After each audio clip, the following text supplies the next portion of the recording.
recording. And now I am putting it to the live stream also, just now. Oh, okay. No, that recording part you will be taking? No, it is already recorded. Sir, from the start of the meeting, it will get recorded.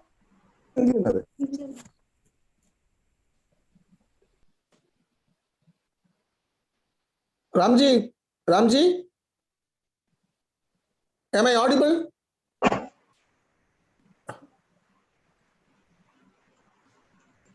Yes, sir, you are audible. Madam, sir, am I audible? Yes, you are audible. Thank you. See, as of now, the meeting has gone live on YouTube also. Okay. Now, as an admin, you have the audio handle with you, no? Yeah. Okay. In case there is any Q&A in YouTube, I should has to be this thing. We have to. The Q&A in YouTube, I don't know how you are going to analyze it. I have my own doubts. No, YouTube you can't have a Q&A, sir. Only in Zoom you can have it.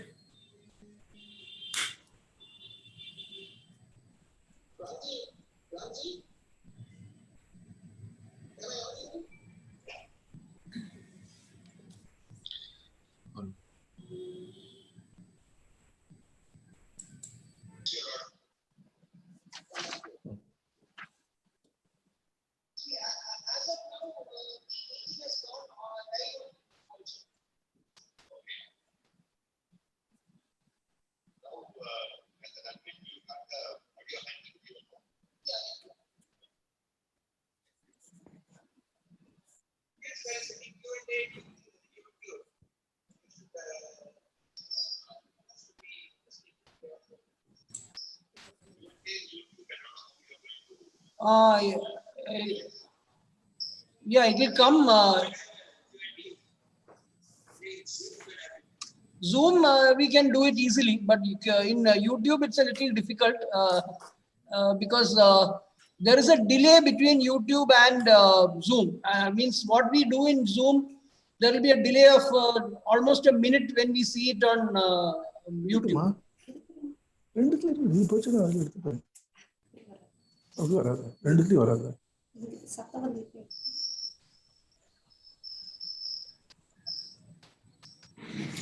Power point.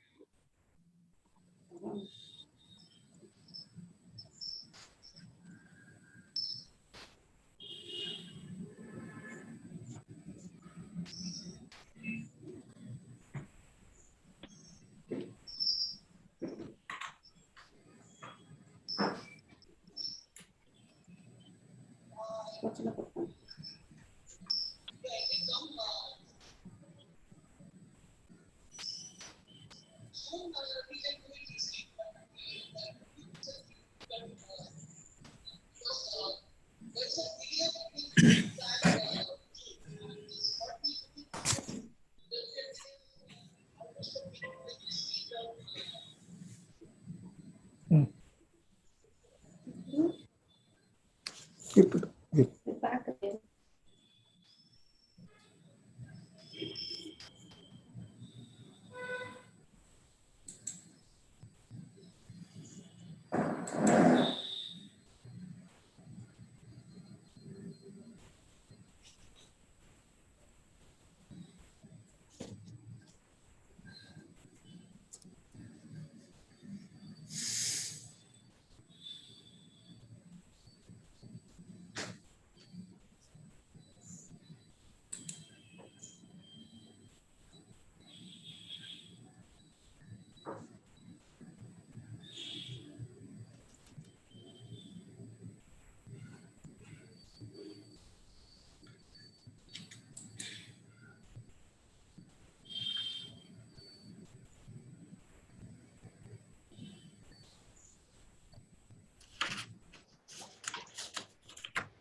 Audio लिए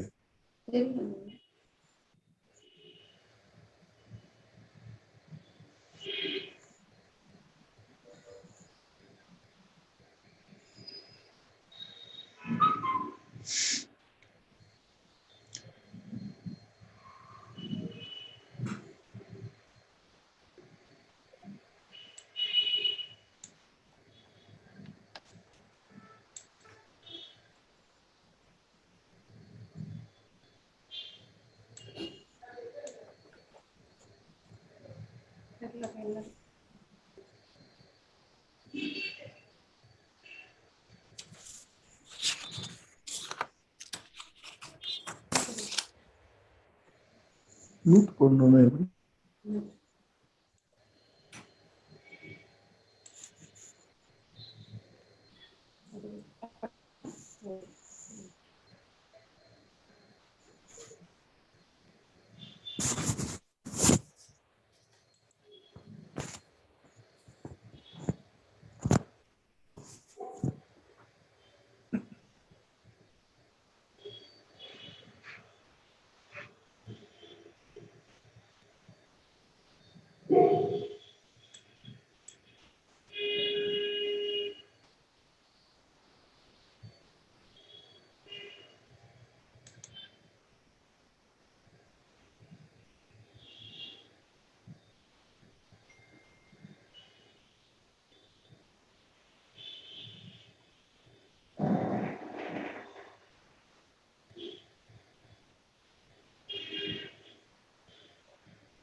Hello.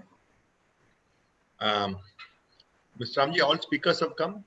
All speakers have come. So I think we can start, sir. I think it's almost Okay. 6 o'clock. Okay. Shall we? All the speakers are on this thing. So, Okay. and we have about, we have already got registrations are slowly getting added. So shall we start, sir? President, Sure, sir? we can start. Yeah. So good evening, friends. I welcome you to the joint budget meeting for this year conducted between the Coimbatore Management Association, the Auditors Association Southern India, and the Institute of Cost Accountants of India. I request our president to welcome the gathering, Mr. Jaikumar Ramdas of the CMA. Thank you, Mr. Ramji. On behalf of Coimbatore Management Association. Your voice is not coming, sir. Am I clear now? Yeah, we can hear you, sir. Okay. On behalf of, good evening to all. On behalf of Coimbatore Management Association, the auditors. Sir, your voice is not coming. Hey, it is coming. It's coming. Ramji, coming. others We are are able able to to hear hear. me. We are able to hear. It is clear. It is clear. It is clear. Okay. On behalf of Coimbatore Management Association, the Auditors Association of Southern India, and the Institute of Cost Accountants of India, Coimbatore Chapter, and on behalf of CAN Ravishankar, President TAASI, and CMA Madanagopal, Chairman ICAI, and on behalf of Ramji, I would like to extend a very warm welcome to all the members of CMA, TAASI, and ICAI, and the faculty members, the students, the guests, and a special welcome to our speakers, the subject experts for the day, Mr. Raghuveer Srinivasan, Editor, Business Line, Mr. C.A. V. Ramnath, Partner, Case Paliswamy and Company, Coimbatore, and C.A. Prasanna Krishnan, Founder, Partner of DPV and Associates, Chennai. A special welcome to all of you for this special session on the budget. As we all know, the budget 2020 was the most looked forward to the budget during the entire the last 4-5 years, and because we have come out of a pandemic, the GDP started declining from the year 2016. It started steadily declining by about 10% every year, and we have reached the bottom of say projected minus 7.7% this year 2021. So this budget assumes a lot of importance because the projected GDP for the next year is going to be 21-22 is going to be around 11% is the projected figures, and so government has to pull all its strings to ensure more of investment come in, and so they have started off with spending big time on infrastructure projects, rails, roadways, and shipping. So the government has given a kickstart, and it's up to the private investments to also follow so that we achieve the projected GDP. So we have 3 eminent speakers to speak on this subject today. Of course, as we see the budget, the proof of the pudding is in the eating. So though the budget is there, the actual expenditure, the actual income that the government gets assumes more importance, and the selling of the PSUs, everything, whatever has been planned for has to be executed during the year so that we achieve the targeted figures. So without much ado, I hand over the floor to Ramji for further proceedings, and I welcome you all once again to this budget meeting. Thank you. Thank you, President. It has been a great pleasure in having all of us, all the speakers, experts in today's meeting. And I, on behalf of the CMA, ICAI, and TAASI, welcome all of you and respected dignitaries and on the webinar, presidents of the CMA, TAASI, and chairman of the Institute of Cost Accountants of India, and the office bearers of 3 associations, learned speakers of the session, C.A. Raghuveer Srinivasan, Editor, Business Line, C.A. Ramnath, and C.A. Prasanna Krishnan. On February 1st, 2021, when Honorable Finance Minister, Mrs. Nirmala Sitharaman, presented our second budget, we were all waiting with bated breath on the direction of the economy through the budget and whether it will bring in any increase in tax rates due to COVID impact. It was a big relief when the Finance Minister breezed through Part B without much anticipated tax rate increases or introduction of wealth tax or the inheritance tax. To that extent, the market sentiment got boosted with a maximum impact on prices of imported scripts going up. Maybe therefore this is being heralded as a dream budget by some people. The skeptics, of course, will argue that there remains much to be done. But given the constraints, I would put the question to our first speaker today, Mr. Raghuvi Srinivasan, whether there could be some more which could have been done to meet the common man's expectations. Is the decision to go in for increased deficit a wise move? What about the low allocation for defense requirements in the face of aggressive Chinese postures? Under Income Tax Act, we find there have been almost 155 amendments to the provisions of the Act, some like the reduction of time period for reopening of assessments and also for related return filing have been received with mixed opinions. The decision to provide for a margin of 20% from 10% in case of property deals where the actual sale value is less than the guideline value seems to bring in some hope. But the fact that this budget has brought in tax on distribution of assets to partners in case of retirement or dissolution was not expected. More controls on deposit of corpus funds in case of charitable trust and invest them only as per Section 11 has put some brakes on the working of a public charitable trust. One great impact has been felt by those contributing to Provident Fund over more than 2.5 lakhs. The excess interest earned thereon will be taxable. It has been much debated in many forums. Similarly, where employees' contribution to PF and ESI, when it's not remitted on time, and same is sought to be disallowed in the hands of the employers, rightfully so. I'm sure Mr. Ramnath will give his opinion on these and other important provisions in the direct taxes. We all thought that GST may not see many amendments in the budget, since it is governed by the Council, GST Council, but we were in for a surprise. Though the number of amendments were only 15 in GST Act and 1 in IGST Act, these have far-reaching consequences for both trade and professionals. The deleting of Section 35 relating to GST audit, the concept of mutuality as per Calcutta Club's case being given a go-by as far as supply is concerned, amendment of Section 50 on interest being charged on net liability are far-reaching and have a lot of consequences. I request Mr. Prasanna Krishnan to highlight these and more, as well as per the time permits, and give a brief outline of the QRMP scheme for the benefit of our members. Let me now request CAN Ravishankar, President of Auditors Association, to formally introduce Mr. Raghuvi Srinivasan. Thank you, Ramji. Good evening and welcome one and all of you for the webinar. I have great pleasure in introducing the distinguished speaker. Audible?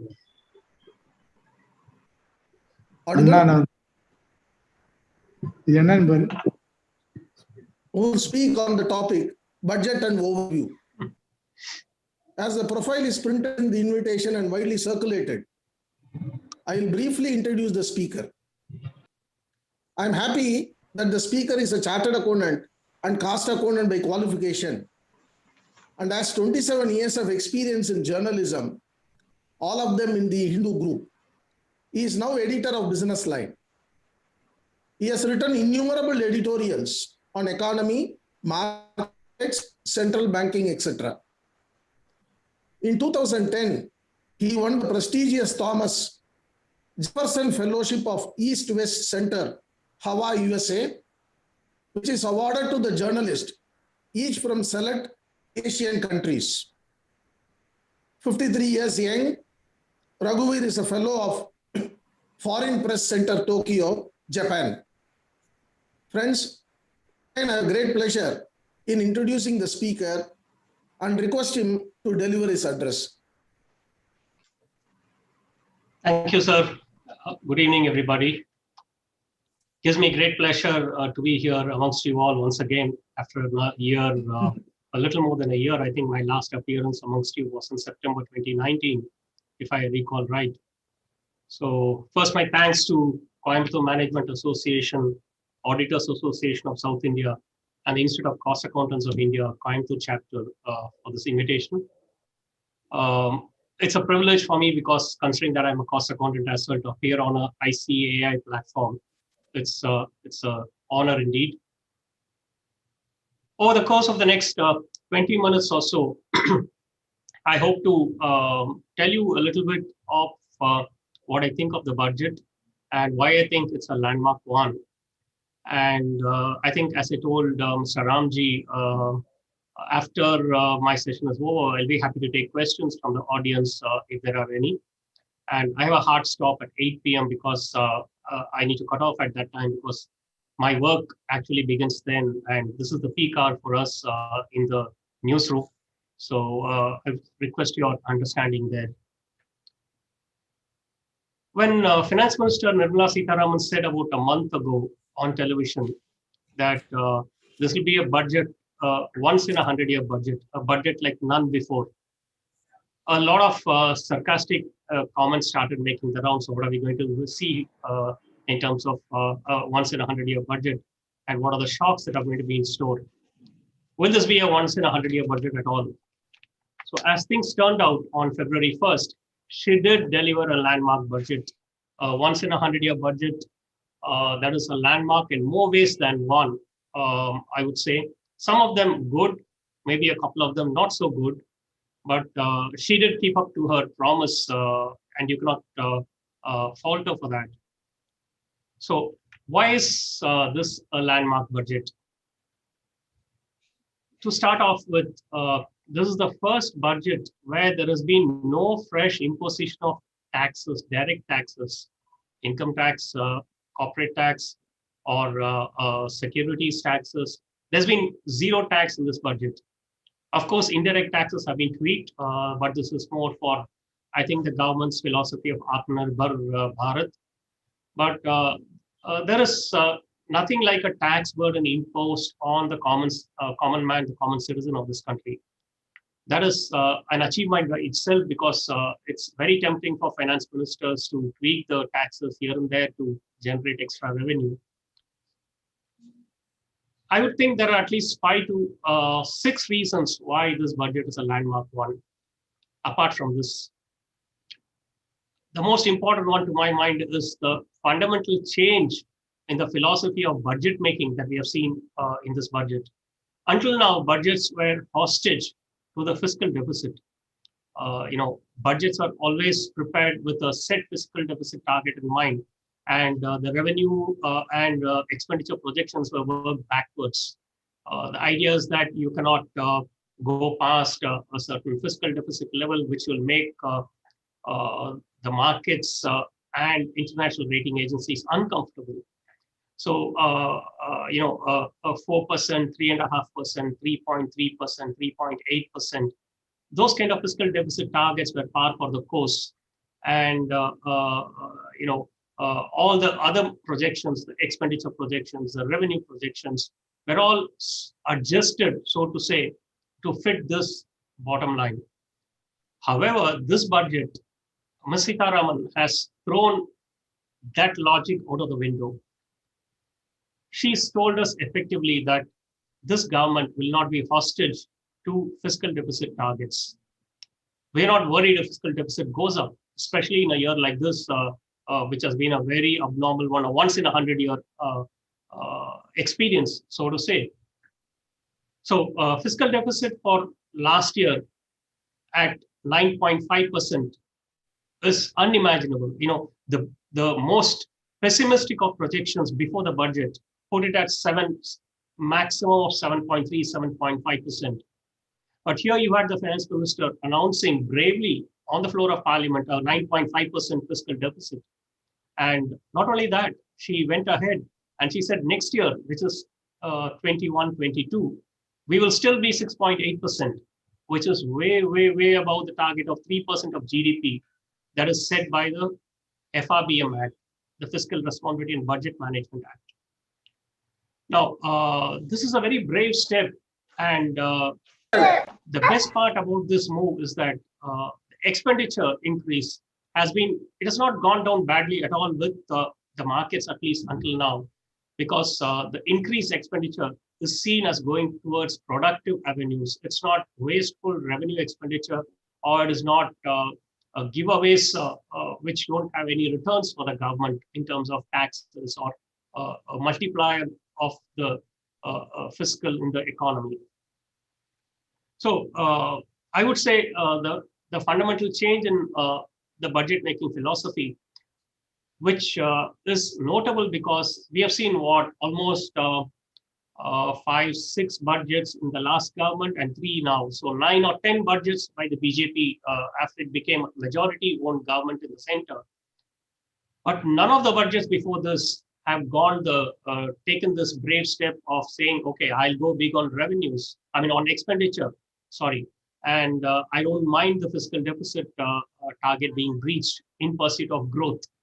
So she has, so to say, gone all out to push growth at the cost of a rise in borrowings, a big rise in borrowings. This year's borrowings is that is for 2021, we have a little over 12 lakh crores. And mind you, this is a very abnormal year to repeat that.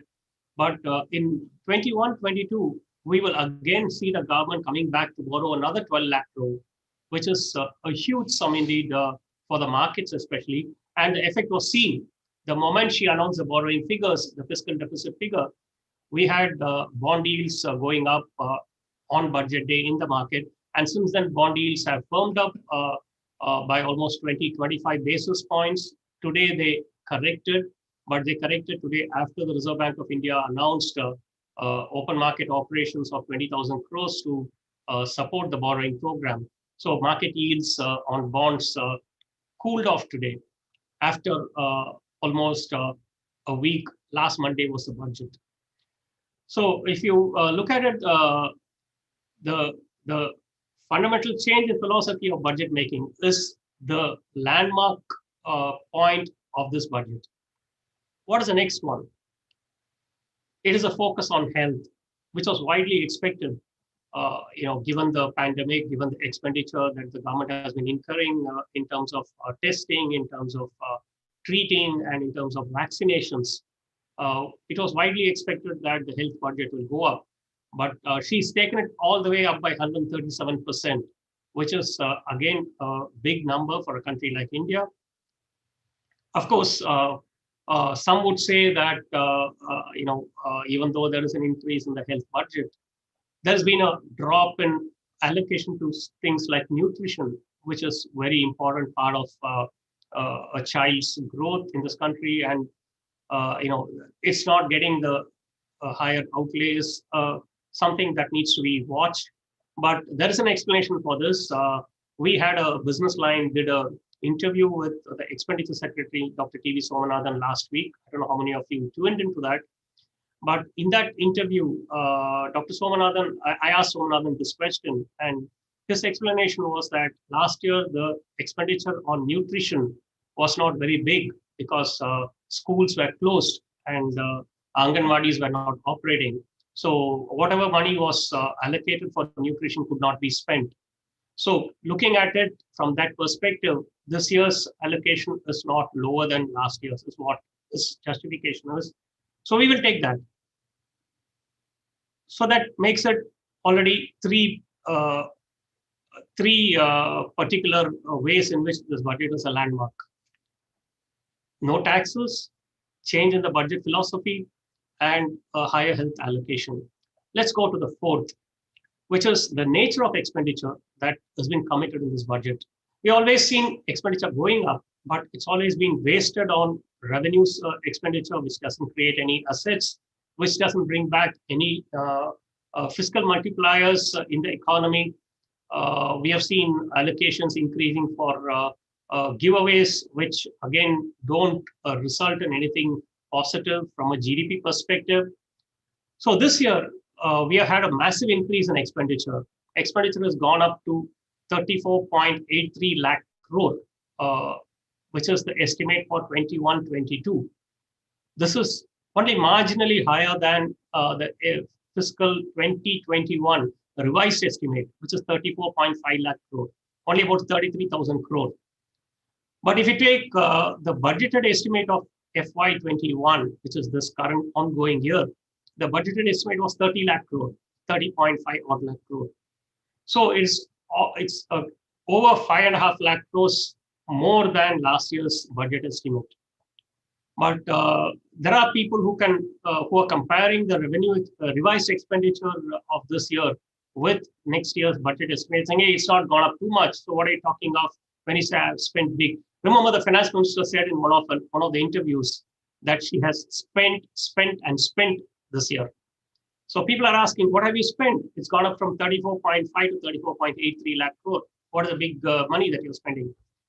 But what you have to keep in mind here is this 34.5 lakh crore, which is about 4.5 lakh crores over the budget estimate of last year, happened in an abnormal year where the government was forced to do heavy lifting to push growth in the economy because private investment and private spending was down.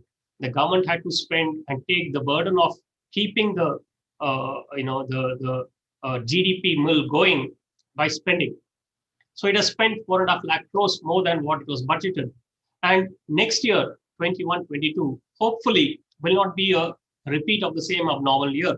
Vaccinations are on, infections are going down, and GDP growth is picking up.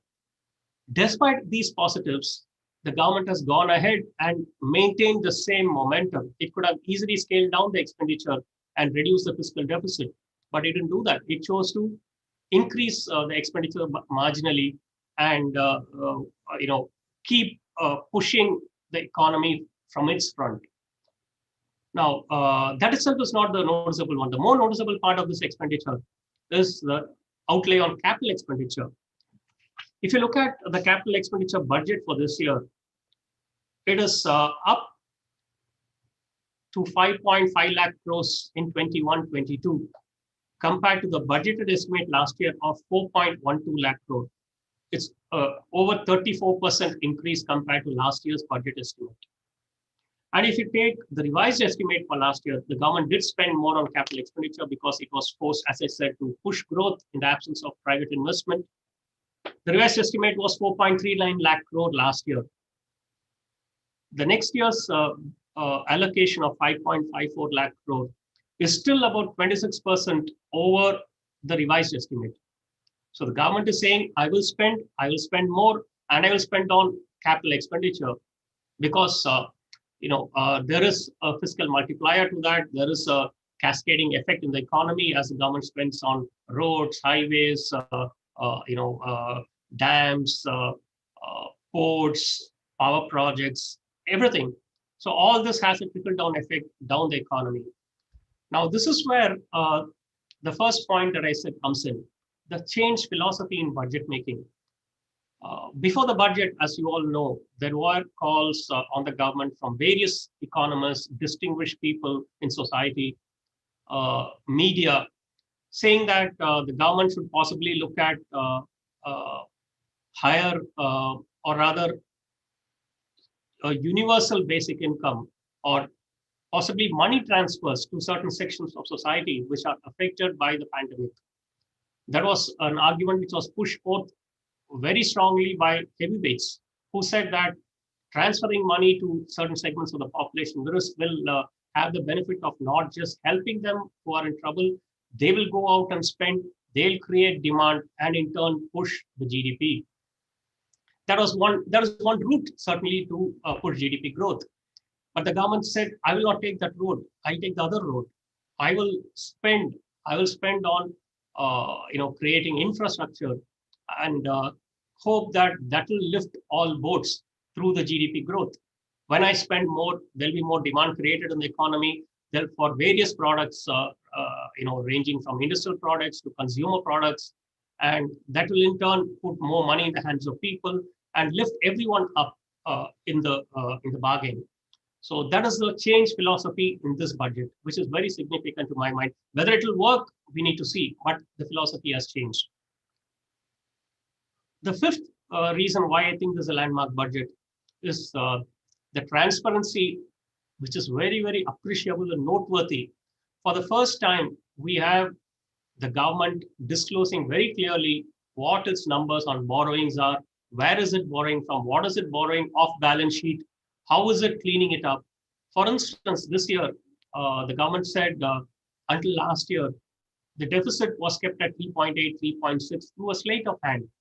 A large part of the government borrowings were shifted to PSUs like Food Corporation of India and several others who would spend on behalf of the government. For instance, the food subsidy, the government did not spend it fully. The Food Corporation of India bore the burden, and it was subsidized through borrowings from the National Small Savings Fund. Now, this helped the government take the debt off its books. Accountants will understand this, of balance sheet financing. It was not a very laudable thing to do, but the government has been doing this for many years now. Now, this government said in this budget that, no, we will not do this anymore. We will take this off-balance sheet financing completely out and will bring every borrowing onto the books of the government so that we present a very transparent, clear picture of where we stand. This will have the effect of increasing the borrowings. It will have the effect of increasing the fiscal deficit, but it doesn't matter. We have to be transparent because anyway, ratings agencies are able to see through these tricks as also the market. So who are we trying to fool? This appears to be the philosophy behind the government saying, repaying the money due to FCI through the NSSF and the money going back to NSSF again, the National Small Savings Fund. So FCI is being relieved by as much as 1.6 lakh crore this year. Now, all that has added to the fiscal deficit. But yet, it is something very noteworthy that this government has gone ahead and done this. It has settled for transparency in numbers. It has, a certain kind of integrity of the numbers is now established because you don't have stuff like hiding borrowings, transferring the borrowings to someone else's books or getting someone else to spend for you. This is one step towards greater transparency in public finance, which is a noteworthy thing which has to be appreciated. The other big thing is on disinvestment. We have had very ambitious targets in disinvestment over the years. Last year was 2.1 lakh crore, the target against which the government could borrow only 32,000 crores. Not even 15% of the target was achieved, which is this year, the ongoing fiscal year. LIC's IPO was supposed to happen. Air India was supposed to be sold. Container Corporation was supposed to be disinvested. Bharat Petroleum was supposed to be privatized. Nothing went through for various reasons, not all of which are because of the government, but the fact is that they did not happen. Yet, despite that, the government has not shied away from setting a target of 1.75 lakh crores for next year. It hopes to achieve it because a lot of these privatization or a sell-off candidates such as Air India, Concor, Bharat Petroleum, and a few others, the work has already been done. They need to be only implemented in the next fiscal year. And LIC's IPO, the background work is it needed a lot of background preparation in terms of cleaning up the books of LIC, segregating the accounts, and making it a more market-oriented set of accounts. All that has been happening and most of it is done. So hopefully we'll see the LIC IPO also this fiscal year, assuming nothing happens in the markets and the markets remain strong. So she has said 1.75 lakh crores, and I think it's an achievable target this year. But you never know with markets, you never know how things work in privatization projects because there are other issues such as unions, employees, how they react, whether they accept it, and all those are factors to be kept in mind.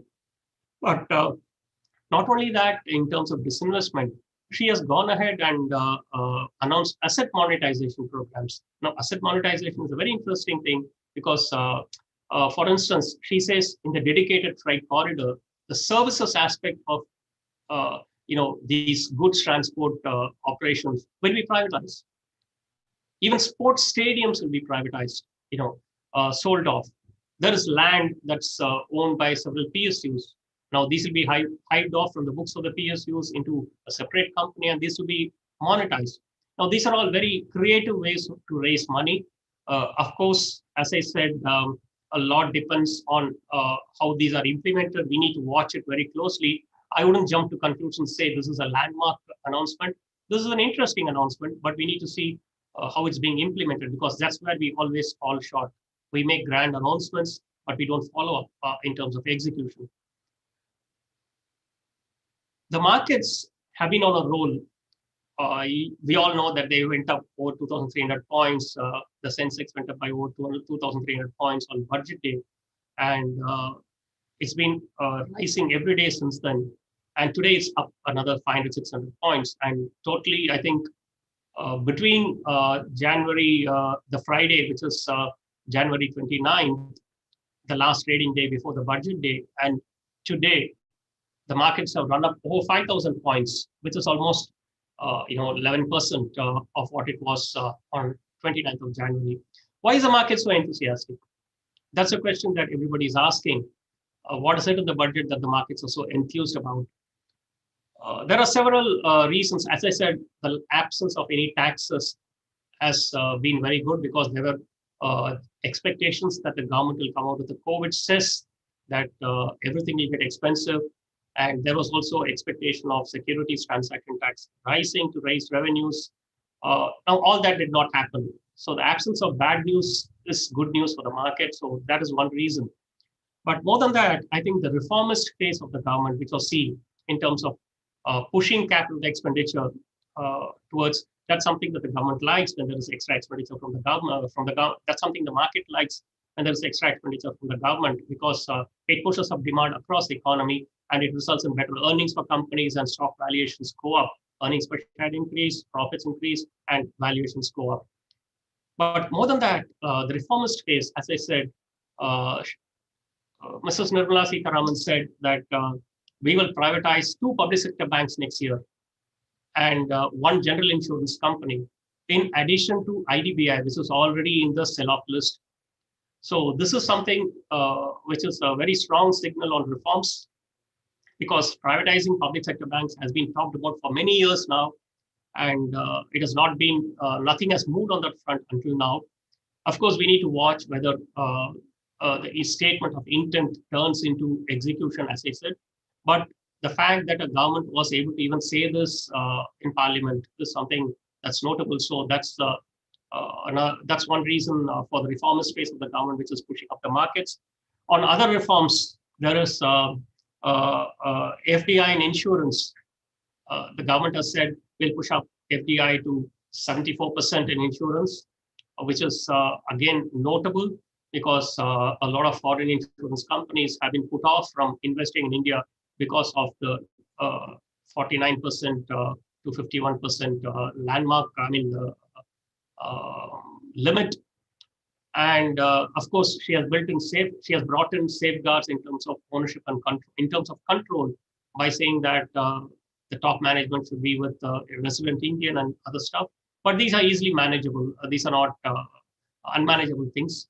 And she's spoken about an asset reconstruction company to take away the stressed assets of banks, which is again a very important measure. A lot of expectations were around this proposal, and this again has enthused markets. And then, of course, the setting up of a development financial institution. After ICICI and IDBI and IFCI in the mid 80s, early 90s, when they did stellar work, of course, there were problems, but they did provide backbone support in terms of infrastructure financing in those days. They converted into universal banks, and then what has happened. Banks have not been able to step up to the plate, and there has been bad loans. They're not capable of appraising projects that have cash flows over 20 years, 25 years. They don't have the necessary expertise. And there is also an asset liability mismatch, because banks necessarily have deposits of maximum tenure of 5 years, whereas these projects require financing over 15, 20, 25 years. So a development financial institution was needed, and the government has done the right thing in announcing that. Finally, before I end, the minus point, as I said, the increase in import duties on several products. Of course, the logic seems to be Atmanirbhar Bharat, get domestic manufacturing going, protect them.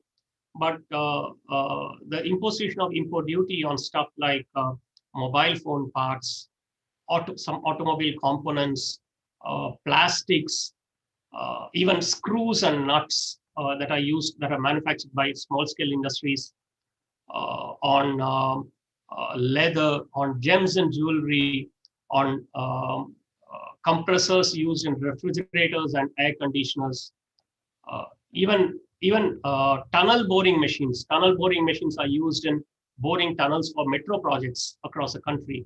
Now, even they will suffer an import duty now. Apart from Atmanirbhar, apart from promoting local manufacturing, one of the reasons, common thread that I see running through all this is that most of these imports come from China. So is there an angle to stop Chinese imports in this country? I don't know. That's something for the government to clarify. But what this is going to do is increase costs in the economy for a lot of users of these products. Let's take in, for instance, tunnel boring machines. A lot of metro projects have been announced all over the country, including small towns like Nashik. Now, you need tunnel boring machines necessarily to bore through the ground to build these projects. And these are brought in from abroad. I don't think we have the manufacturing capacity in this country for TBMs. Now, most of these TBMs come from China as well. So if you impose an import duty and these metro project executioners are necessarily going to import this because it's not available here and they need it in the short term. So that is going to increase the project cost for these metros. What the government earns in terms of revenue from import duties on these TBMs will be offset by the increased project cost, which it itself is financing.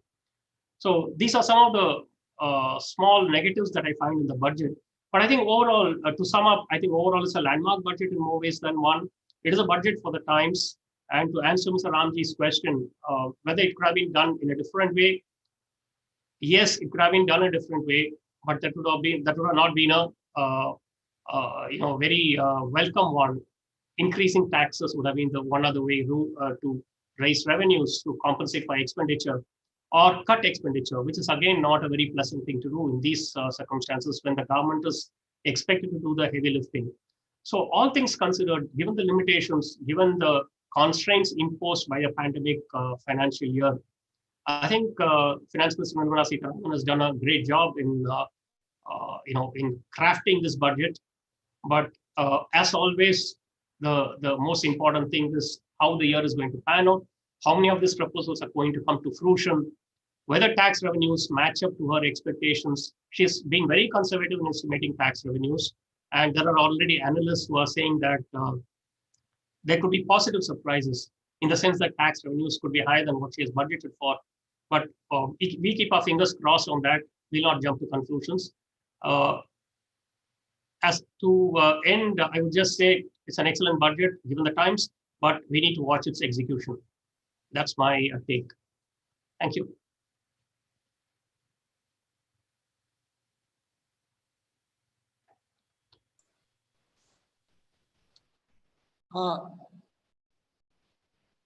Ramji sir, over to you.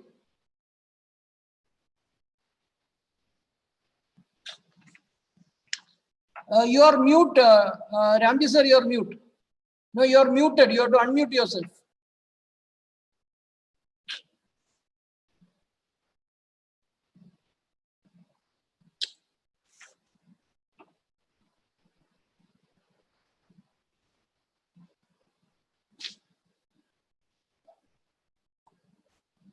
Ramji sir, you are mute. You have to unmute yourself.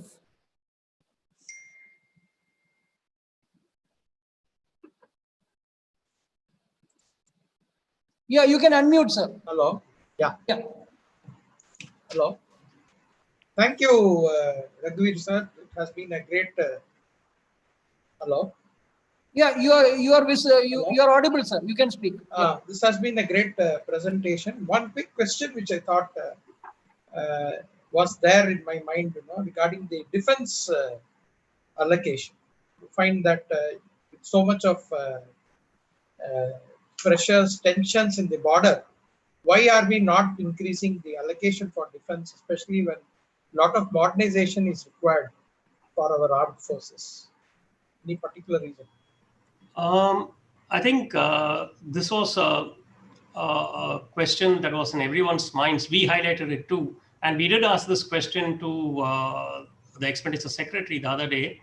And the reply he gave us was that last year had a lot of arrears in terms of defense pensions, defense salaries, and because of the pay commission recommendations. And there was also defense services revenue expenditure, which was much higher compared to previous years. This year, those are all lower because there's no arrears to pay out this year. And he's on record telling us that the capital outlay for defense is the highest increase in 15 years. So he says the capital outlay for defense has not gone down. The figures look different only because last year had a lot more revenue expenses, which are not there this year. They're not provided for those revenue expenses.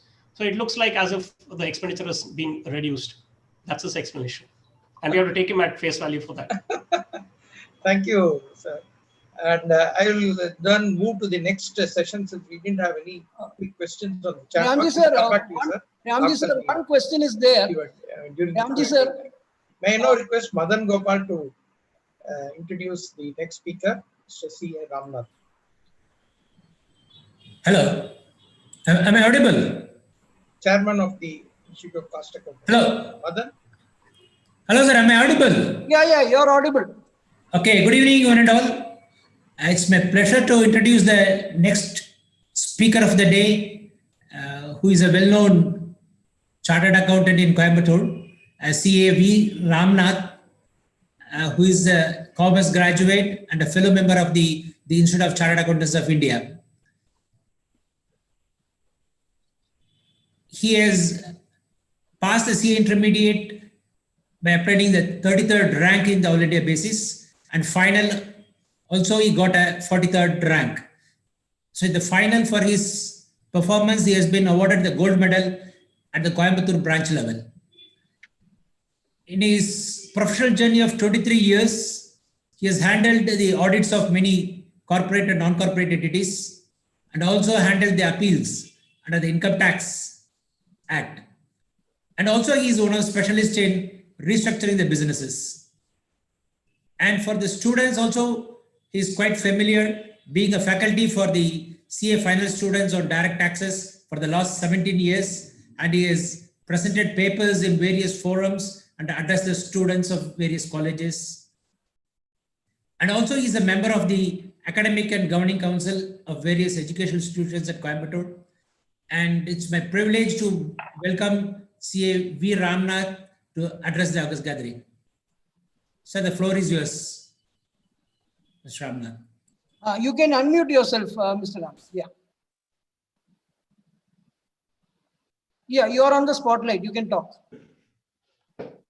The office bearers of all the three institutions, panelists, senior members, students, friends. It's a pleasure for me to be amongst you this evening to share some of my thoughts on the proposals made in the finance bill relating to income tax. Given the fact that we have another 30 to 35 minutes, so we will spend our time directly on the subject. Much talked about the first proposal is we have anticipated something more in the form of COVID chase or by whatever name we call it. Thank God it had not happened. That itself is something is giving us pleasure. Very strange thing. When no fresh levy is made, we are finding it to be so pleasurable because we all anticipated there would be levy. Much talked about was wealth tax coming back or inheritance tax like estate duty, etc. To that extent, this particular proposal is very welcome where they have not disturbed. But in my opinion, things could have been different if at all it could have been addressed appropriately. For an individual, 2 years, we have not increased the basic limit. Considering inflation, something could have happened. And for a partnership firm and a limited partnership firm and LLP, the rate of tax happens to be 30%. It continues to be so. It could have been addressed, at least brought something down compared to when a company is otherwise entitled to get taxed at 15% if it is a new manufacturing company, subject to certain other conditions. At least for a partnership firm and LLP, the rate could have been downsized to a certain extent. That was not happening. And some amount of alignment of tax. We have so much of plus and minus. In the sense, for a company, 5 different things we'll have to see what happened year before last year turnover, whether it's crossed 400 crores or less. If so, if it is crossed, the rate is different. If not, it is different.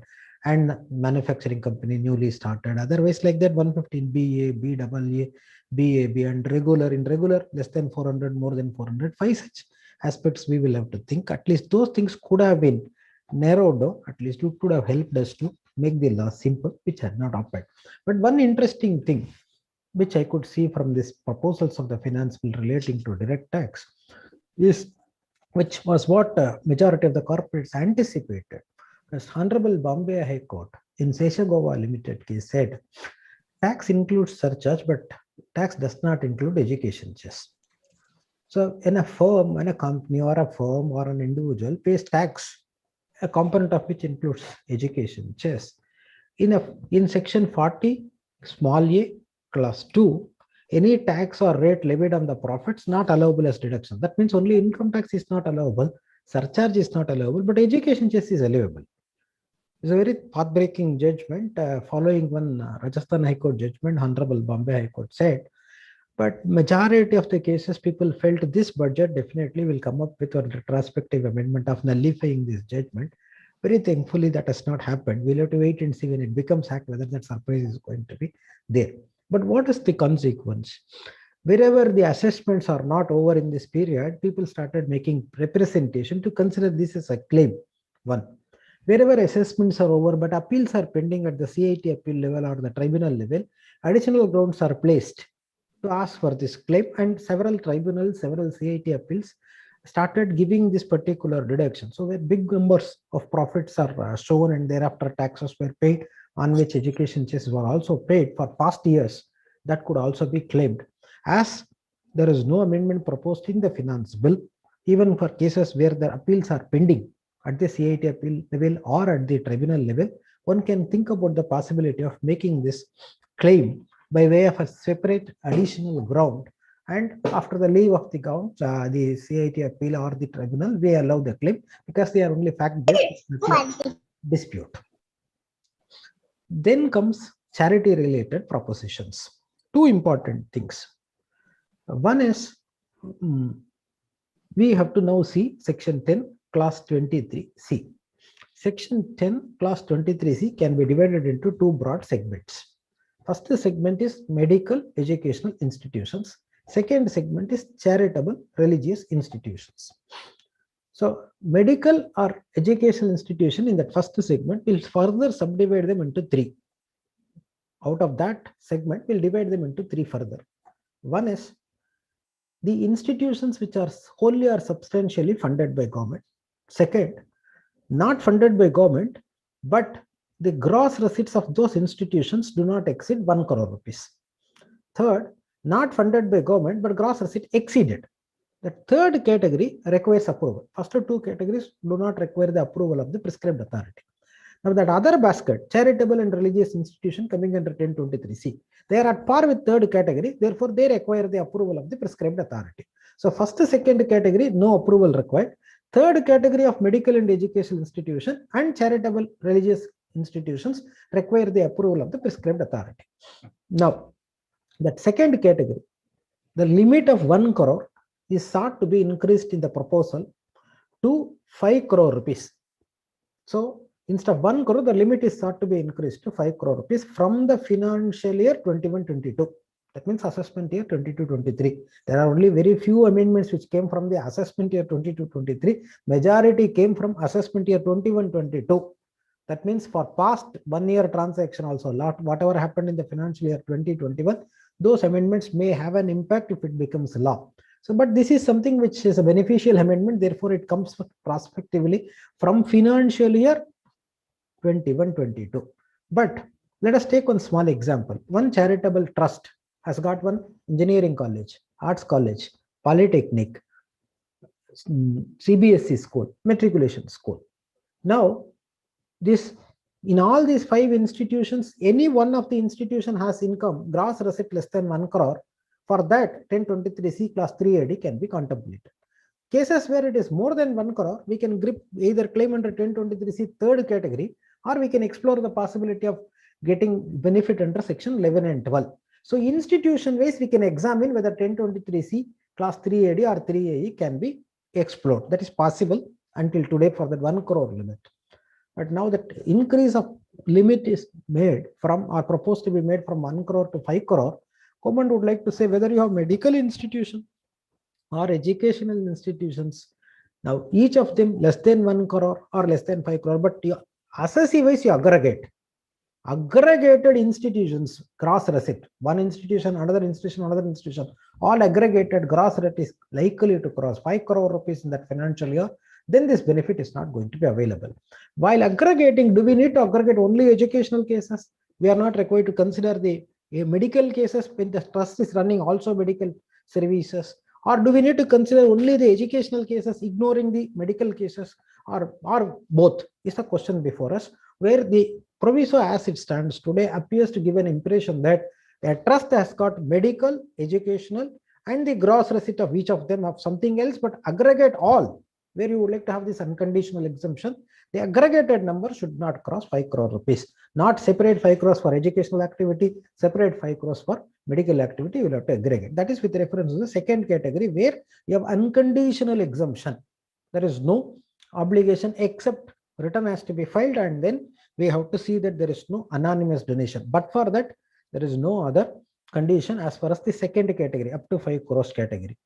Now let us come to third category, where medical or educational institutions or charitable or religious institution. For medical and education, gross receipt exceeding the prescribed limit, not substantially or wholly funded by government. They are required to be approved by prescribed authority. Also, we have section 11 and 12. 11 and 12, section 12A, 12AA, proposed to 12AB registration, either one of which is mandatory. They are at par now. So earlier 11 and 12 was complicated compared to 1023C because of unconditional exemption.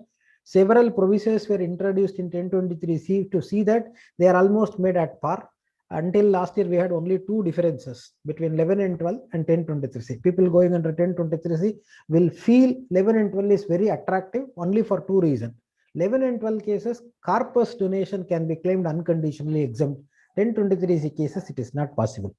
Last year, Finance Act 2020 made that distinction also abolished. So corpus donations can be claimed unconditionally exempt both by 1023 third category, also by 11 and 12 cases. Both are permissible, no variation.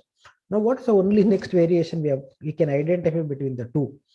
In case of 11 and 12, money is received but could not be employed at the rate of 85% before the end of the financial year for various reasons. Instead of accumulating for 5 years, we can accumulate for 1 year. So if 85% could not be employed, there is one option of accumulating for 1 year, otherwise 5 years. Whereas in 1023C, that accumulation of 5 years only possible. That 1 year accumulation is not possible. I receive this year, at least next year I'll do. I don't receive, year of receiving plus 1 more year. That much time alone I want. That option is possible under 11 and 12 cases by filing form number 9A before the due date of filing return of income. That concession not available for 1023C. Now the other one which was there as a difference got nullified by Finance Act 2020 was corpus donation being unconditionally exempt. Now that comes with some more attachment or some more condition in the proposal of the Finance Bill 21. Now money comes as corpus. Now that money is used for certain regular expenses. Now some money which has come, which ought to have been used for regular expenses, sitting in the library, in the income and expenditure account and sitting in the bank. Now the SSE says this money I've taken for corpus, but I've used for revenue. I mix it up and say my regular revenue I've used this for expenditure. So one side we are claiming corpus on the liability side of the balance sheet, unconditionally exempt, and the expenses or the outlay made out of the corpus is also claimed by mixing up with regular revenue expense. Now the bill says from effective from 11/12/2122, corpus donations will not be allowable as unconditional exempt unless the proceeds are invested in a mode prescribed under 11 subsection 5. That's very important. So any application of income made out of the corpus donation shall not qualify as application of income. So I receive money, then I receive corpus, spent. Now let us say February month or March month I receive 10 lakh rupees corpus. I need to pay salary, but I don't have my regular revenue.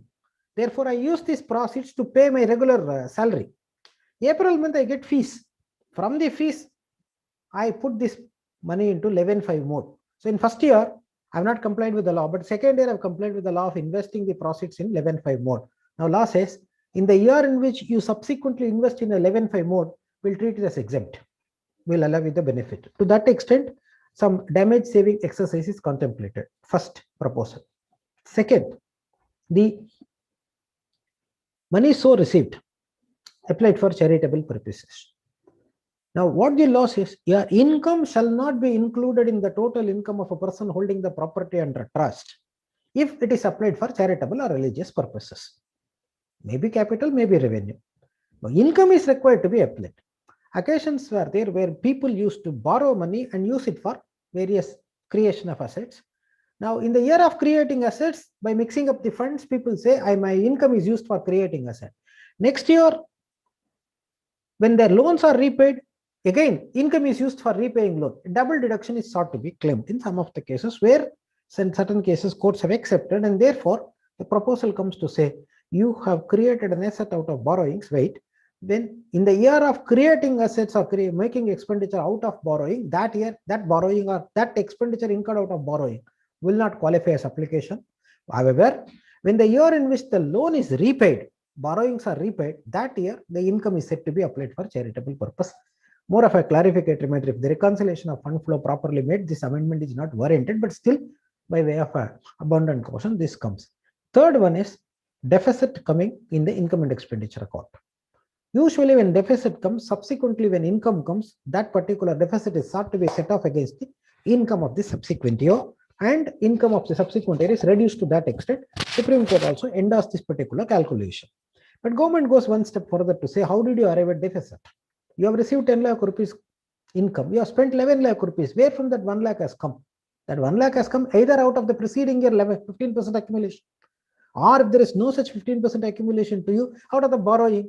If last few years 15% accumulation today you spend, again you once again claim as deficit for future, that is not correct. That means it is already accumulated, allowed as exemption, we will not allow you again. Or if you have spent this 1 lakh by out of borrowing, year of repaying borrowing will allow.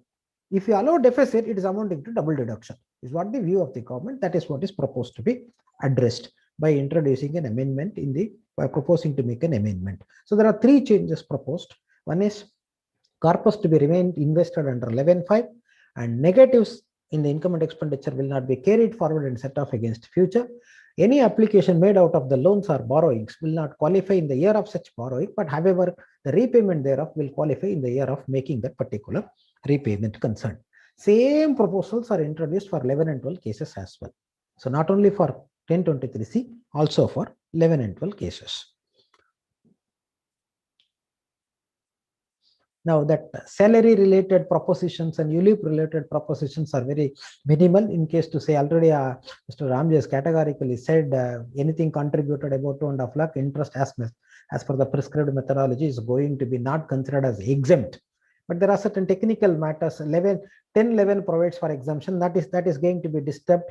Now that the interest paid by these people would not be considered as part of salary, it is considered as interest. Then to that extent, person paying this will have to consider under section 194A as interest, not under 192. These sort of some technical issues would come when the PF authorities, or for that matter, recognized pre-operative fund trustees have to take care of it. It will neither come under 192 nor will come under 192A, it will come under 194. There are small technical issues which one has to see at a later stage. And coming to ULIP, the idea is contributing more than 2.5 lakh rupees for a policy will not be eligible as proceeds whereof would not be considered as exempt under 1010D, but it will be treated as a capital asset. Consequential amendments are sought to be introduced in 2 clause 14 capital asset, 45(1) capital B for taxing it, and cost of acquisition. All these provisions are sought to be introduced. And concessional rate under section 112A, transfer of assets listed instruments by suffering STT, concessionally tax will be levied. These are the places where it is sought to be introduced. Then comes incentive for real estate sector. First is this 10% to 20%, that window between 12th of November 20 to 30th of June 21. 10 instead of 10%, the gap up to 20% between the transaction value and the stamp duty value. 20% of the transaction value. Up to that, there will not be any taxation. To the same extent, correspondingly, a person who is purchasing from this builder, for him also 56,210, the same concession would be given. But if you carefully look at this, there are certain conditions. First time you should purchase, that means not for, it's only a stock in trade cases, for first hand transaction, not for second hand flat sold by one person to another or a builder to another, it will not be considered. One. Second one is consideration should not exceed 2 crore rupees, and the event should have taken place between the window period. But the law is very silent on section 50C. It says only for a builder, we would like them to clear the stock. Therefore, we'll give this concession. This has come only because of the fact that originally a circular came saying that we will give, statutory amendment would take place later on. That is sought to be addressed by an amendment coming for this window period. Now, law says for real estate personality, we would like to do. Agreed. And a person purchasing from this person would qualify. But in the joint development cases and development cases, 50% built up area goes to landlord, 50% to the builder. And for builder, anybody purchasing from builder, he will not be exposed to saying the builder can say up to 20% margin I will enjoy. But the landowner who gets another 50% built up area, he can take only 10%.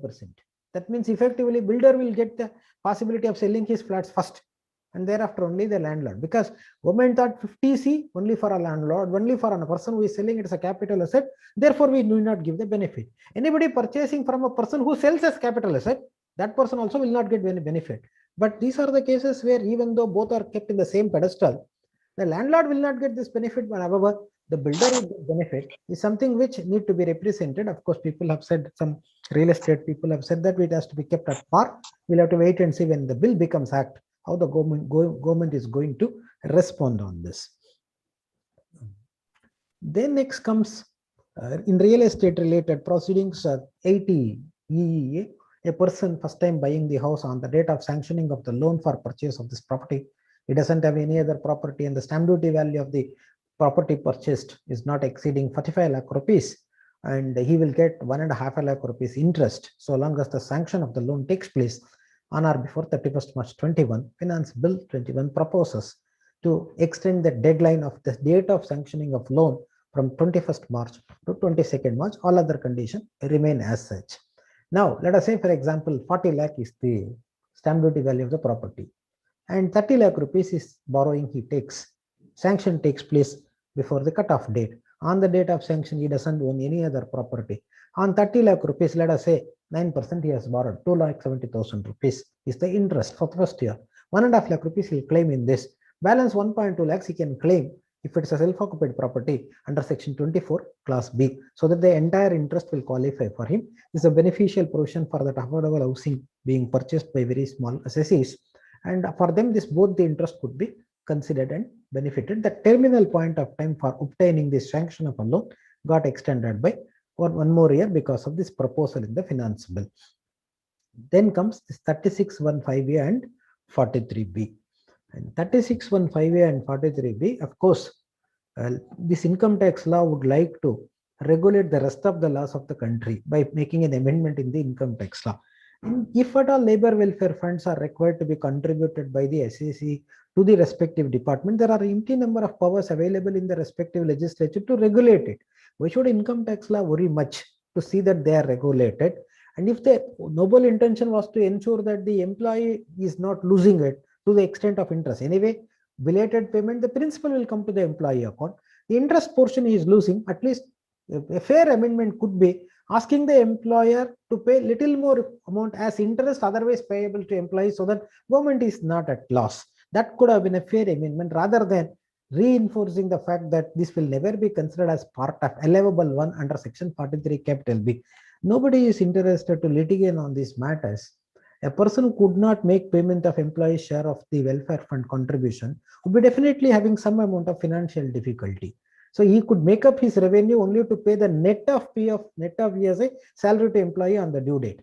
And there is no fun in holding the money if you are a cash rich personality. So what happens later on? You are going to pay belatedly. In that case, in the year of making payment, what prevents the government to allow? The idea is to penalize him for the sake of the interest being not eligible in the hands of the employee.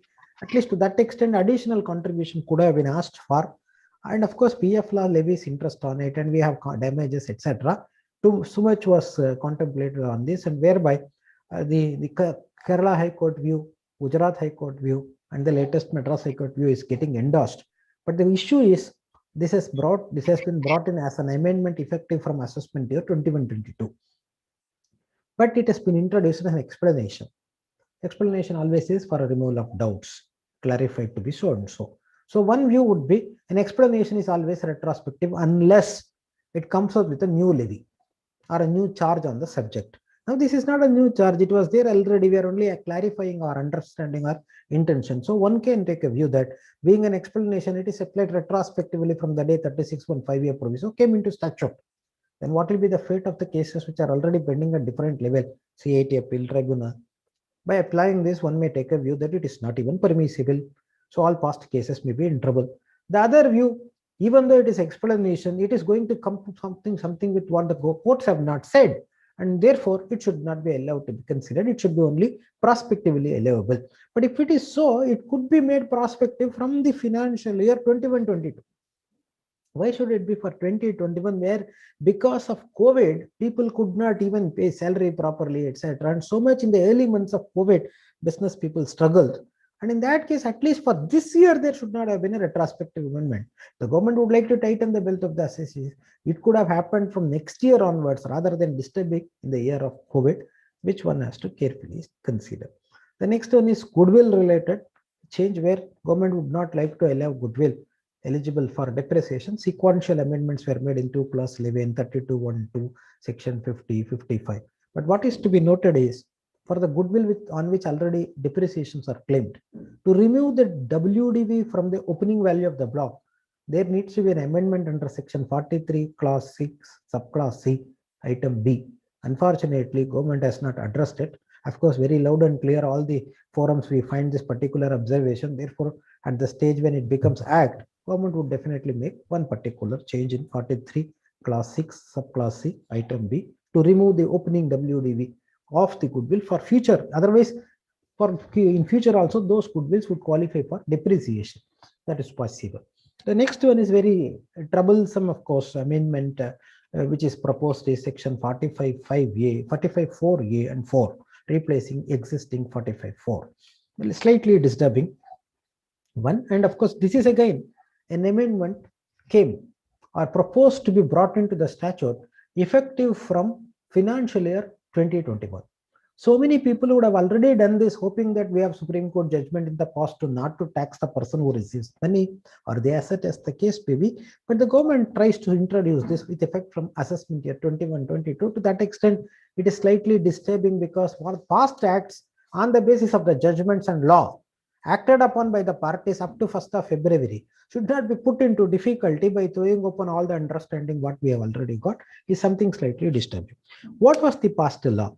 Slightly to spend 2 more minutes on this amendment, because it will definitely come up with so much of options, opinions, etc. But to summarize to a certain extent, when a person retires after so many years of his contribution of not only financial capital, also physical capital, he would be entitled to ask for his share in the appreciations of the assets. So when the assets are revalued and his share of it monetized and given to the person by way of cash, we have 3 Supreme Court judgments to say he is only monetizing his share, but nothing is gone. Tomorrow, when the assets are sold and the revenue comes to the partnership firm, let the income tax department tax on that revenue earned by the partnership firm. Nothing wrong in it. We have 3 Supreme Court judgment: 165 ITR, 166 Mohan Bhai Pama Bhai Kas, Lingamullu Raghu Kumar, Tribhuvandas Patel, 247 ITR, page number 1. Now, if a person receives money, cash equivalent, over and above the capital by way of his share in the revaluation of assets, goodwill, or any other intangible asset, the Supreme Court said nothing is taxable to the partner concerned. Now, what the government is attempting to say in this place of proposal to make the amendment, if the person has got capital account in the partnership firm's book, the money or asset, whatever he receives, is equivalent to the capital account, no problem. Or the asset value is going to be less than the capital account, or old law what we had would continue to apply. Old law means old 45(4), fair market value of the assets transferred, fair market value of the capital asset transferred minus the indexed cost of the asset as per the books and as per the cost incurred by the partnership firm. Balance will be taxable in the hands of the firm. But the capital account of the partner is X amount. The asset, cash or other asset received by the partner is something more than this X. So let us say 15 lakh rupees is the money, but he receives 20 lakhs cash. In that case, the money received by him is more than his capital. To that extent, there is an income for him. That shall be considered as income of the partnership firm. It is not income of the particular partner. It will be considered as income of the partnership firm, and it will be considered as taxable. But of course, whether the amount, how do you calculate the amount? Amount received by him or the market value of the assets received by him minus balance in the capital account. Whether this capital account would qualify for indexation, law is very silent. Therefore, one can experiment it. But when the bill becomes act, going by the language, I believe that they would say that it is not eligible for indexation. Somewhere they missed out. They will come up with this, is what my personal view. As the proposal stands today, it is possible to claim for indexation, creating some numerical related challenges, be that as it may. So let us say balance in the capital account is 10. And what the market value of the asset and the cash and asset received is 12. Then the cash and asset 12, which is more than this, then 45, 4 capital A would apply to say the income received by him will be taxed in the hands of the partnership. Now, partnership, of course, the specified entity language also adds one more aspect called AOP, BOA. Fine. Now, here, what is the occasion during which this should happen? Either dissolution or reconstitution. Unfortunately or fortunately, reconstitution is not defined. So therefore, one can say law only talks about reconstitution.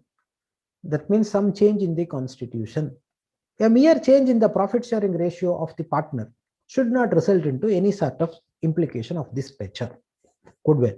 Section 187, subsection 2, clause B defines change in constitution to include, say, one or more partner coming in or one or more partner going out, excepting one partner continues before or after the change, or change in profit sharing ratio of the partnership. But that is used in the for the purpose of that section 1. But there the language used is change in constitution. Here the language used is reconstitution. There is a difference. So a mere change in the profit sharing ratio without anybody coming in, anybody going out, one may argue that this is not going to trigger. There are some numerical related issues cropping up in computing it. Happily, the language is not worded because first, when the capital account is used, partnership firm may maintain different accounts for the partner, capital account, current account, loan account, any other account. All that can be aggregated. For the purpose of ascertaining the event, for that in that capital account, revaluation surplus, good self-generated goodwill related surplus, self-generated any other asset related surplus, share of it credited to the partner account should be excluded. So that means without considering revaluation related surplus, goodwill or any other intangible asset, whatever capital stands, that capital, whatever assets he takes or cash he takes, that amount is going to be less, then no problem, old law will prevail. If the cash or asset is going to be more than this, 45(4) capital A would come, where that fair market value of the asset parted with plus cash minus the capital account balance will be chargeable. But quite strangely, that 45(4) capital A uses the word cash or other asset, not other capital asset. The chapter applies only to capital asset. When a current asset is taken over by a partner, the capital gains chapter would not apply. But the 45(4) capital says cash or other asset, fair market value of the other asset or cash shall be deemed to be the capital gain transfer from such capital asset, is what the language used. Some way the language is not properly worded may throw open certain difficulties when implementing law, which I believe people will address, but it will definitely open up so much of numerical related challenges, application of the provision, etc. One has to wait and see how it is going to take up that. Now we are revaluing the asset, but we are not giving that asset, we are giving cash. That means for giving cash, firm is paying tax. Having given more cash than what is in the credit of the capital account, firm is paying tax. Why should it pay? Because asset is revalued. When this asset is subsequently sold, already a portion we have paid tax, at least to that extent, credit will be given, is what the proposal came in section 48 clause 3. which is fairly, in order to avoid double taxation, it is sought to be introduced. Then slum sale, of course, there is one Madras High Court judgment and Bombay High Court judgment in Bharat Bijli to say language is slum sale, therefore slum exchange, slum other things would not come. To get over the judgment, an amendment proposed. Of course, again, this is also retrospectively from financial year 2021 to say slum sale includes slum transfer, all type of transfer. Therefore, all type of transfer under slum basis will be open up for taxability under section 2 clause 42C read with section 50B. Whatever events took place up to 1st February, hoping that Madras High Court judgment would prevail or Bombay High Court judgment would prevail, may trouble an SSC in this case, which one has to see how it is going to be. I think I've already crossed the time given to me. Only one, there are few assessment related provision where time is going to get short. Reassessment related cases, the GK and drive short judgment is sought to be introduced in the legislature itself by introducing section 148 capital A. And only one aspect I would like to say on TDS, and there are much more things one can discuss, but considering the importance, 153A to D, search related assessments after the searches conducted after 1st of April, on or after 1st of April 21, these provisions would not apply. Regular reassessment proceeding would apply. For reassessment, the time limit can be maximum 3 years, unless one is able to demonstrate that after that 3 years, there are income represented by asset having 50 lakh rupees or more per year. Only in that case, those earlier years can be reopened. And that case maximum can be 10 years. Otherwise, reopening should be curtailed for 3 years. But that's a topic by itself because of the change which took place in section 147, 148, 148A, 149, 151. One has to make a separate study and see in search cases how would be, survey cases how would be, requisition cases how would be. That one has to really make a study by making that provision very careful. Otherwise, it is going to throw open little more challenges one has to see. Coming to TDS, I thought very less sections are getting altered, therefore it is comfortable. One is the provision relating to 194P. A person need not file return if he has crossed the age of 75 and then he has got only by way of pension and income from that bank account which is specified, from which he gets interest.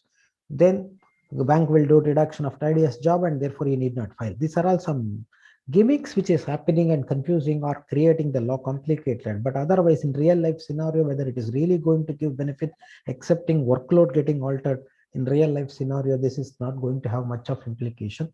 Is 194P, but 194Q is slightly disturbing provision in terms of implementation. Earlier, last year we had section 206C, one capital H, to say if you are a person selling goods and previous year a turnover has crossed 10 crore, this year you sold goods only for one person exceeding 50 lakh rupees, afterwards, whatever, after crossing 50 lakhs rupees, 0.1% of the money you receive, you have to collect as TCS and you have to pay. Last year, they experimented it from 1st of October 2019. This was going on all in one. Fine, agreed. But this year, they come up to say 1st of July 21 onwards, we'll go to the other side and say the same long. The person who is selling goods, who is purchasing the goods, last year his turnover was exceeding 10 crore. This year, from one person, he is purchasing it for 50 lakh rupees. Then for that purchase, 0.1% you will have to deduct as tax. For a purchase, we are seeking to introduce a TDS provision. In that being the case, in the last year, why should we have the provision on sale of goods for TDS? At least that could be abolished so that it is comfortable either one side. Now, the law says, if this TDS on purchase of goods has to be implemented, that particular transaction should not be liable for TDS under any of the provisions of the TDS chapter and any of the provisions of TCS chapter, except 206C1H, what they introduced in the last year. If any other provisions are going to be applicable, this section would not be applicable. But if 206C1H applies, then this provision only will apply, that will not apply. That means, as a seller, I should know whether my buyer is going to deduct tax on me, so that I will not do. As a buyer, if he does, no problem. If he doesn't do, I should have collected TCS. How will I know this? Is something which is slightly going to create so much of paperwork, complications, etc., which is something avoidable. Either one section could be retained. But the problem would be all the more compounded in case if there is a failure to deduct tax for not deducting 0.1%. If 40A, 1A is getting triggered, 30% of purchase will be disallowed. And if the other person doesn't give permanent account number, generally we'll go to 206AA and say 20% rate. Instead of 0.1%, it should be 20%. For this case, it's a 20%, it is pegged down to 5%. So the normal rate 0.1. In case the other person doesn't give permanent account number, it is 5%. This is what the law proposed to stay. The next only one amendment, I'll take 1 minute. In case we deduct tax, it is the prerogative of the government to ensure that that gentleman files return and pays more tax if it is due, or he gets refund. If the other person doesn't file the return, government says as a deductor, if last 2 years he did not file return, you will have to increase your rate twice. So our job is to do business, and in the process of doing business, help the government in getting money by way of TDS. If the other person doesn't file return for last 2 consecutive years, where the due date is already expired, and his TDS income, TDS tax, TCS quantum crossed 50,000 rupees, you will have to increase the rate by twice of your rate prescribed, twice of the rate or rates in force, or 5%. And it is in addition to 206AA. It's what the language. It is very, very, very cumbersome process, and making the business so cumbersome. Instead of doing business, we should do all these things. At the end of the day, we'll fail in business. So one has to focus on business. It can be ancillary, incidental, and secondary, but this is taking the center stage and troubling the business too much, is what one has to keep in mind. I think few more provisions are there, but considering the paucity of time, I would like to stop here, because we have to hear Mr. Prasanna, a good friend of mine, who would definitely take good time in explaining the changes. I'm also eager to listen to Mr. Prasanna. Thank you one and all for your patient listening. Over to the organizers, and as usual, at the end, if time is left over, we'll take up questions subject to the convenience of the organizers. Thank you. Thank you, Ramnath. It was a very useful and a wonderful presentation. And now, may I request Dr. Nitin to introduce Prasanna Krishnan formally? CA Prasanna Krishnan.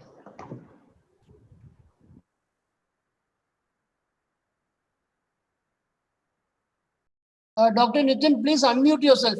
Unmute yourself. Okay. Am I audible now, Dr. Prashant? Yeah, you are audible. Good evening, Shramji, and thanks for handing over the session. My fellow organizers and the participants over here in the webinar. I mean, it's overwhelming response. Let me have the pleasure of introducing another distinguished speaker today, Mr. CA Prasanna Krishnan B, Fellow Institute of Chartered Accountants of India, founding partner DPV and Associates, Chartered Accountants, Chennai. His professional specialization is in the field of tax laws, especially in the indirect tax laws, with specific focus on goods and services tax and customs. He is a successful indirect tax law counsel appearing before customs, excise, and service tax appellate tribunals. The Director General of Foreign Trade, VAT appellate tribunals in various states and customs appellate authorities and different GST authorities, including GST appellate forums, AARs, and National Anti-Profiteering Authority. Hitherto, he had directly been instrumental in several excise, VAT, service tax, GST-enabled developments by interacting with Ministry of Finance. His professional practice representations to governments have been very impactful. These include his suggestion relating to customized compound levy scheme has been acknowledged by Honorable Prime Minister's Office on 24th July 2015 for favorable consideration while implementing in stages the goods and services tax in India. Section 10 of Cgst Act 2017 read the related versions. In Finance Act 2019, enacted in August 2019, major part of the suggestions to set right the unintended denial of exemption from GST registration for goods vendors has been duly considered by Government of India, benefiting lakhs of such taxpayers. In April 2020, his idea returned to Ministry of Finance to enable OTP-based GSTR filing options to about 1.1 million corporate GST payers during nationwide lockdown was accepted and implemented. Both revenue and taxpayers benefited due to hassle-free compliance during pandemic too. It's a very good phenomenon, sir, which has been very instrumental and helpful for many of us. He has been considered and contributed articles to Institute of Chartered Accountants of India and media outlets such as Business Line, Economic Times, and the Industrial Economist, and regularly does training and knowledge exchange sessions for government forums such as SCAG, NASN, Commercial Taxes Training Institute, Tamil Nadu, and Zonal Training Center of RBI, Chambers of Commerce, Trade and Financial Associations, private banks, etc. May I now hand over the session to CA Mr. Prasanna Krishna. Sir, session is yours. Thank you. Learned brothers and sisters, good evening. I think my screen sharing option is yet to be enabled. May? Yeah. Please.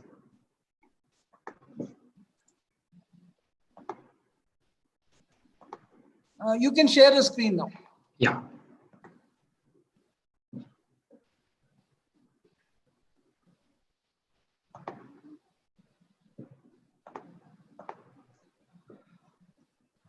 Fine, I do have about 28 or 29 minutes, it appears. Fine. Let me try my level best. Sins can be classified into sundry sins and worst sins. If you list out the top 10 sundry sins, delivering lecture in an evening time on indirect taxes will be there in the top 10. And if you are listing out top 10 worst sins, delivering that in the forum as the last lecture, because there had been good speakers, including my respected friend Mr. Ramnath, who was not having time because I was enjoying the flow and he needed a lot of time. Okay, thanks to Finance Minister's very lengthy corrections, a lot of things had been there for him to tell. But of course, cutting him, I'm just entering into. Let me justify at the cost of his nice lecture. I'm just getting inside. Now let me spend very little time on certain rudiments and then get into the matter, because it has a lot of repercussion in our discussions and certain points which is to be based upon. This is the revenue collection. Without much spending on that, we don't have time. There is a hint. We can just quickly have a look on this LOR mark. The customs slightly goes up. Reasons we'll discuss later. Excise comes down. Of course, again, there are certain reasons. If time permits, we'll just discuss. Service tax is a sundry one. It is having its own sunset time. Let's see that it's going to be there. It's a process. GST, 5,15,100 crores to 6,30,000 crore. Very good hint. Regarding this, the last 3 or 4 slides, not 3, 4 slides, we'll be explaining. We will just come back to this. I will just refer to this. How this is going to be achieved, we'll just discuss. And what cost is also again a different question we'll discuss. Out of the total budgeted revenue from the tax of about 22.17 crore rupees, about 50.02%, last year it was about 45 plus, now it is 50 plus, is going to be from the indirect tax revenue only. This is 16-17 disputed figures. About 7,38,000 crores were the figure involved in the dispute. Then later it went to a different figure of 7.77. Now it is 10.42 lakh crore rupees. 10.42 lakh crore rupees. It's perfectly official figure, not on the basis of any reasonable estimate or so. It's perfect official. Out of this, without any dispute, the department is having about 2.55 lakh crore rupees. If you just quickly recall what I told a few seconds before as to the total collection of taxes, if about 22 lakh crore rupees is the annual collection of taxes, about 10.42 lakh crore rupees is there under dispute. About 2.55 lakh crore rupees of that is not at all disputed, but the government is not able to collect for so many reasons, including absconding taxpayer, non-responding taxpayer, all these things are done. Now we have certain points to discuss in detail. First, we'll just quickly complete the customs. Then we will come. And of course, it will be a little difficult for you to recall the slides and information what I just quickly passed on, but I will make you to recall. Let us not spend much time on customs. For want of time, I would like to spend more time on GST. Fine. There is one CIS, Agriculture Infrastructure Development CIS. it has been introduced. A lot of goods have been subjected to imported goods like kabuli channa, peas, wine, whiskey, urea, coal, lignite, gold, silver, cotton. So many things have been subjected to this AIDC, about some 25, 26 type of goods. The short point what we need to notice, it is true that it is increasing the import cost, no doubt about it. And it is not GST, ITC subject matter. In other words, it's a cost for it. Only solace for you is basic customs duty to that extent in most of the cases has been reduced. In other words, AIDC introduced, customs duty reduced. What is the net result of it? Then why should you do it at all? Take for example 2701 chapter. The coal import related matter for various coals, about 6-7 categories are there. Let's not spend time. 1.5% AIDC will be there. Fine, okay. This is a new introduction. Then it says that there will be reduction of 1.5% in the basic customs duty. So in simple language, for those who can easily understand Tamil, that may be the question. In other words, why should you increase and why should you reduce? The point is, when it is says, all of us know very well that it is supposed to be spent only for that purpose, so-called agriculture infrastructure development. That is what supposed to be there.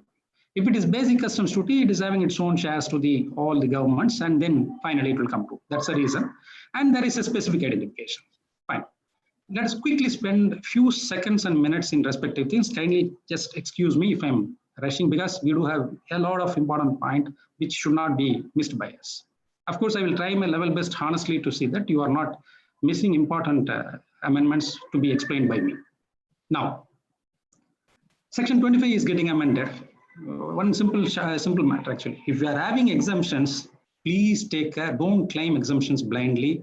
There is a sunset clause. 2 years time is already introduced. For the existing one, 31/3/2023 is a thing.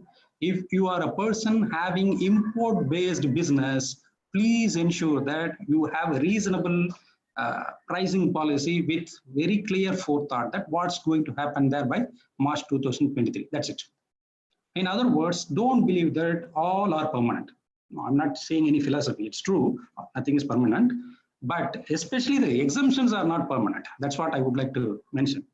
28BB amended saying that for issuing the notice in a process of investigation, maximum 2 years time from the date of inception of investigation.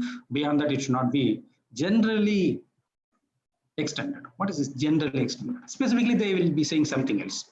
That is another 1 year extension by the Principal Commissioner of Customs or Commissioner of Customs, as a case may be. So the time limit is there for the purpose of issuing notice. Is there any time limit for assessment? What the boy is saying is the one to be noted as an answer from the government. Right. Now, the bill of entry related modifications are done. Welcome measures actually. These are all old provisions we had in Section 46. Now it is reasonably there because all electronic era, this holiday, non-banking day, these stories are all over. Some good corrections are there. Now 110 is getting amended for the purpose of seeing that the pre-trial disposal of seized gold in any form. Very serious welcome decision actually. For several reasons, this has been brought in. I would not, what I can say, discourage or disagree with you if you believe that the vanishing gold from the custody of the government officials is the reason for this kind of proposal. I would not. If you feel, I'm not saying that that is a reason. If you feel that that is a reason, I don't want to say no for that. Then, and wrongful claim or contravention. See, for example, you do have a process under Section 113, subsection J. If the goods are supposed to be confiscated, when to be confiscated, in detail it has been told. One more item is also added here.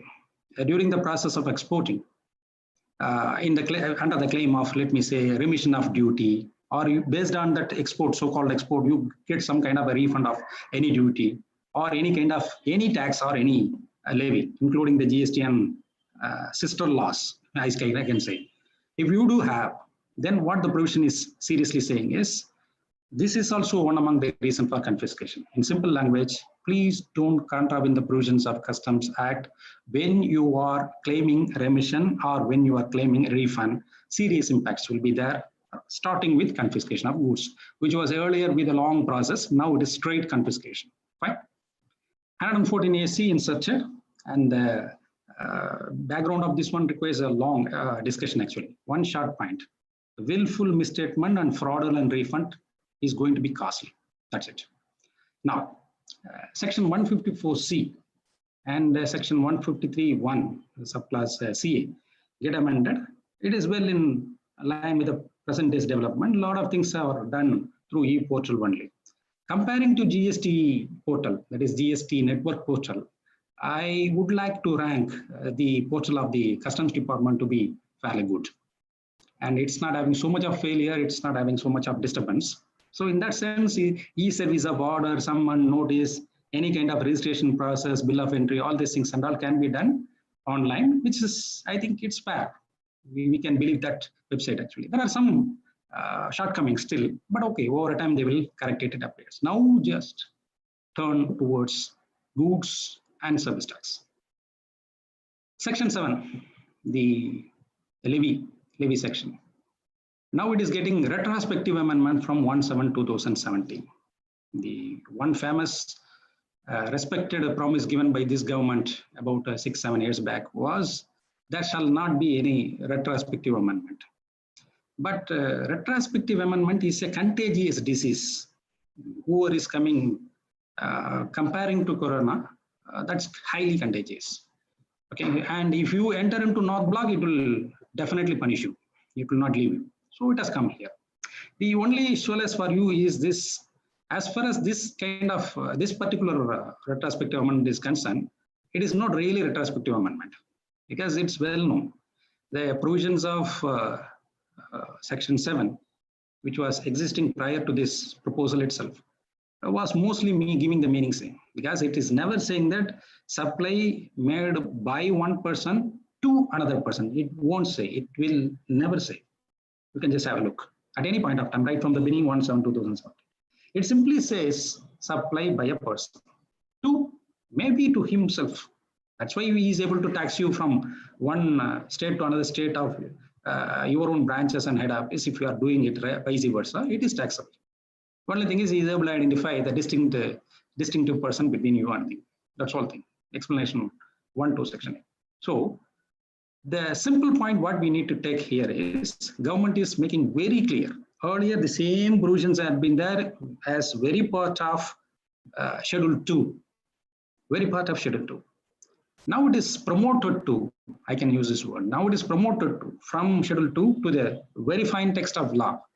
And the government is vociferously making it clear. Councils like us are all the time being telling to all of our clients that let us not unnecessarily believe on fragile ground that something is disputable. Now it is getting proved actually. There had been cases, Kolkata club cases, Saturday club cases, or cases like Dalhousie Institute versus Commissioner of Central Excise, cases like Ranchi Club versus Union of India, Ranchi High Court case. All these things are old stories, age-old case laws. Now it's all over. Now the point is, the club is different. Its own members are different persons. Club renders some kind of supply of service or goods, then it shall be treated to be a supply only. There is no concept of mutuality. Club is member and member is club. Association is member, member is, these stories are all over. Association is association, that's it. Club is club, that's it. Its members are members, that's it. If something is happening there in between them by way of supply, that is an identifiable one. There is no concept of mutuality. There is identifiable duality involved there. Is the version what they were introduced. Fine. Next, section 16(2)AA of CGST Act. Summarily, what it tries to say: if you are filing your returns, you will be able to claim ITC. Additionally, GST or 2A related conditions were there in Rule 36 sub Rule 4. In other words, you claim credit if you want to take credit on the basis of invoices what you do have, and you ensure that your supplier from whom you got the supply is fairly doing his job of filing his returns and reflecting your credit in GSTR 2. That's it. It is something like your 26 years of your income tax. Now, the law is very clearly saying that you file your return, fine. You paid within 180 days stories and all to your supplier, fine. Your supplier is supplying to the goods to you physically if it is goods, services really if it is services, fine. Still, by law itself, they say, through fine text of law itself, they say that the input tax credit on invoices or debit note can be availed only when the details of such invoice or such debit note has been filed by the supplier in the statement of outward supply. Sir, it had been already there. What is the need for this? As I had already told, the provisions of section 16 were not to the point, but rule was backing up. 100% you have to do, 105% you have to, 110 earlier it was there. Sometime yes, relaxation, now all over. The law simply says if your supplier files, you take. Sir, if he doesn't file, you don't take. You don't take, that's all. If I take, what will happen? You have to pay the price for that. So the law is becoming more stringent. As my learned brother, Mr. Ramnath was telling, if your opposite party is not filing his returns for 2 years, and if you pay more than 50,000 in a year, your rate will be not 194C based 2% or 1% respectively, double of that, or 5%. And if he is a panelist fellow, section 206WA also you refer, go to 20%. That's so here also. If your supplier is not filing his return, you suffer without ITC. Though you would have paid the money to him, though you would have got the supplies really, though you would have seen that your presentation is properly done, but you will not be eligible, is a version. Unfortunate, but government is trying to make every taxpayer as agent of government. That's all, nothing more to talk. Coming back to the discussion. Section 35, subsection 5, omitted. What is the effect of this? It removes the mandatory provision for getting your annual accounts audited. So no more GST audit from next year. Related modification is there in section 44 also, and one more statement is also provided that better you give self-certification, enough. There is no need for GST auditor, namely the cost accountant or chartered accountant, to give any kind of mandatory audit report to you. Do a self-certification, fairly enough for us, is the version.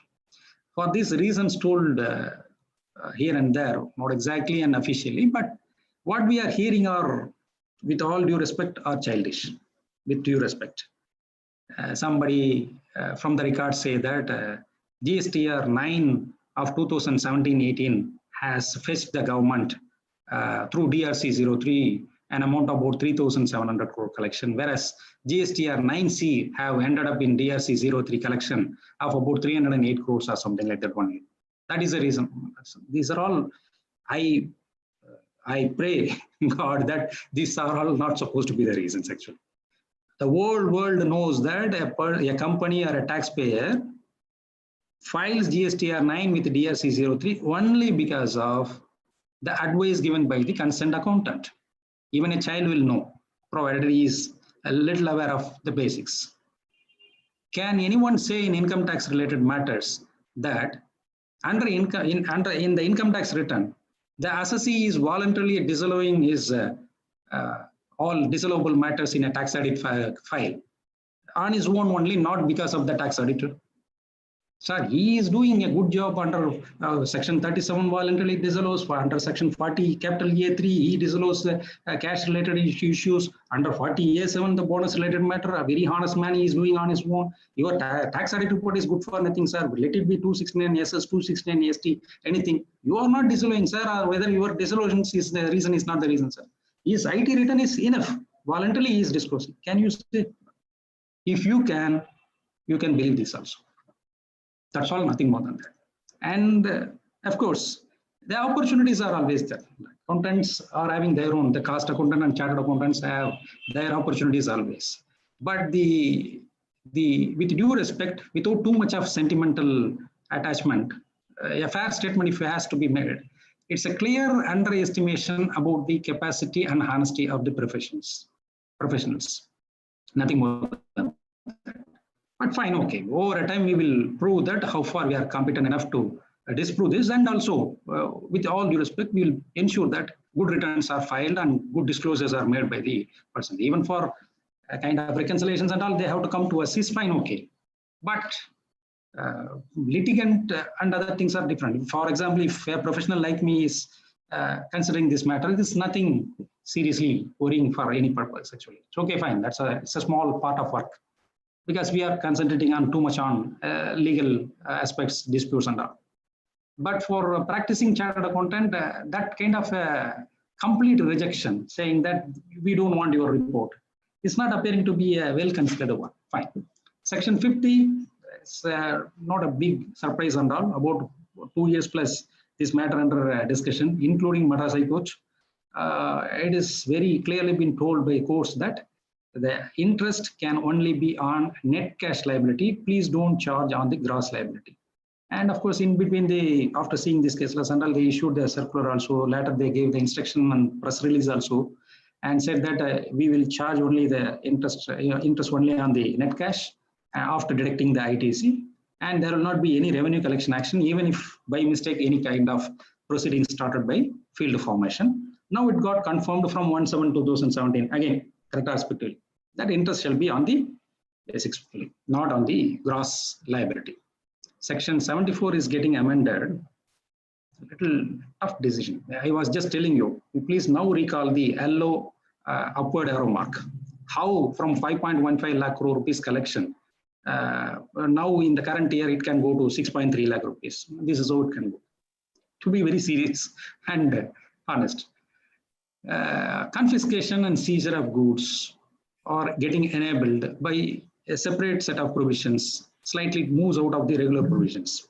It is very draconian indeed. Self-assessment tax means what? Now your GSTR1 is the figure which is declaring whether you file your 3B or not. It is the figure.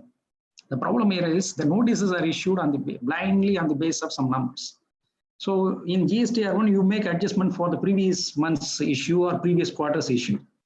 But the learned officer is simply trying to compare the GSTR1 and 3B, or the learned machine of the officer. I should rightly use that word only. It is very learned machine.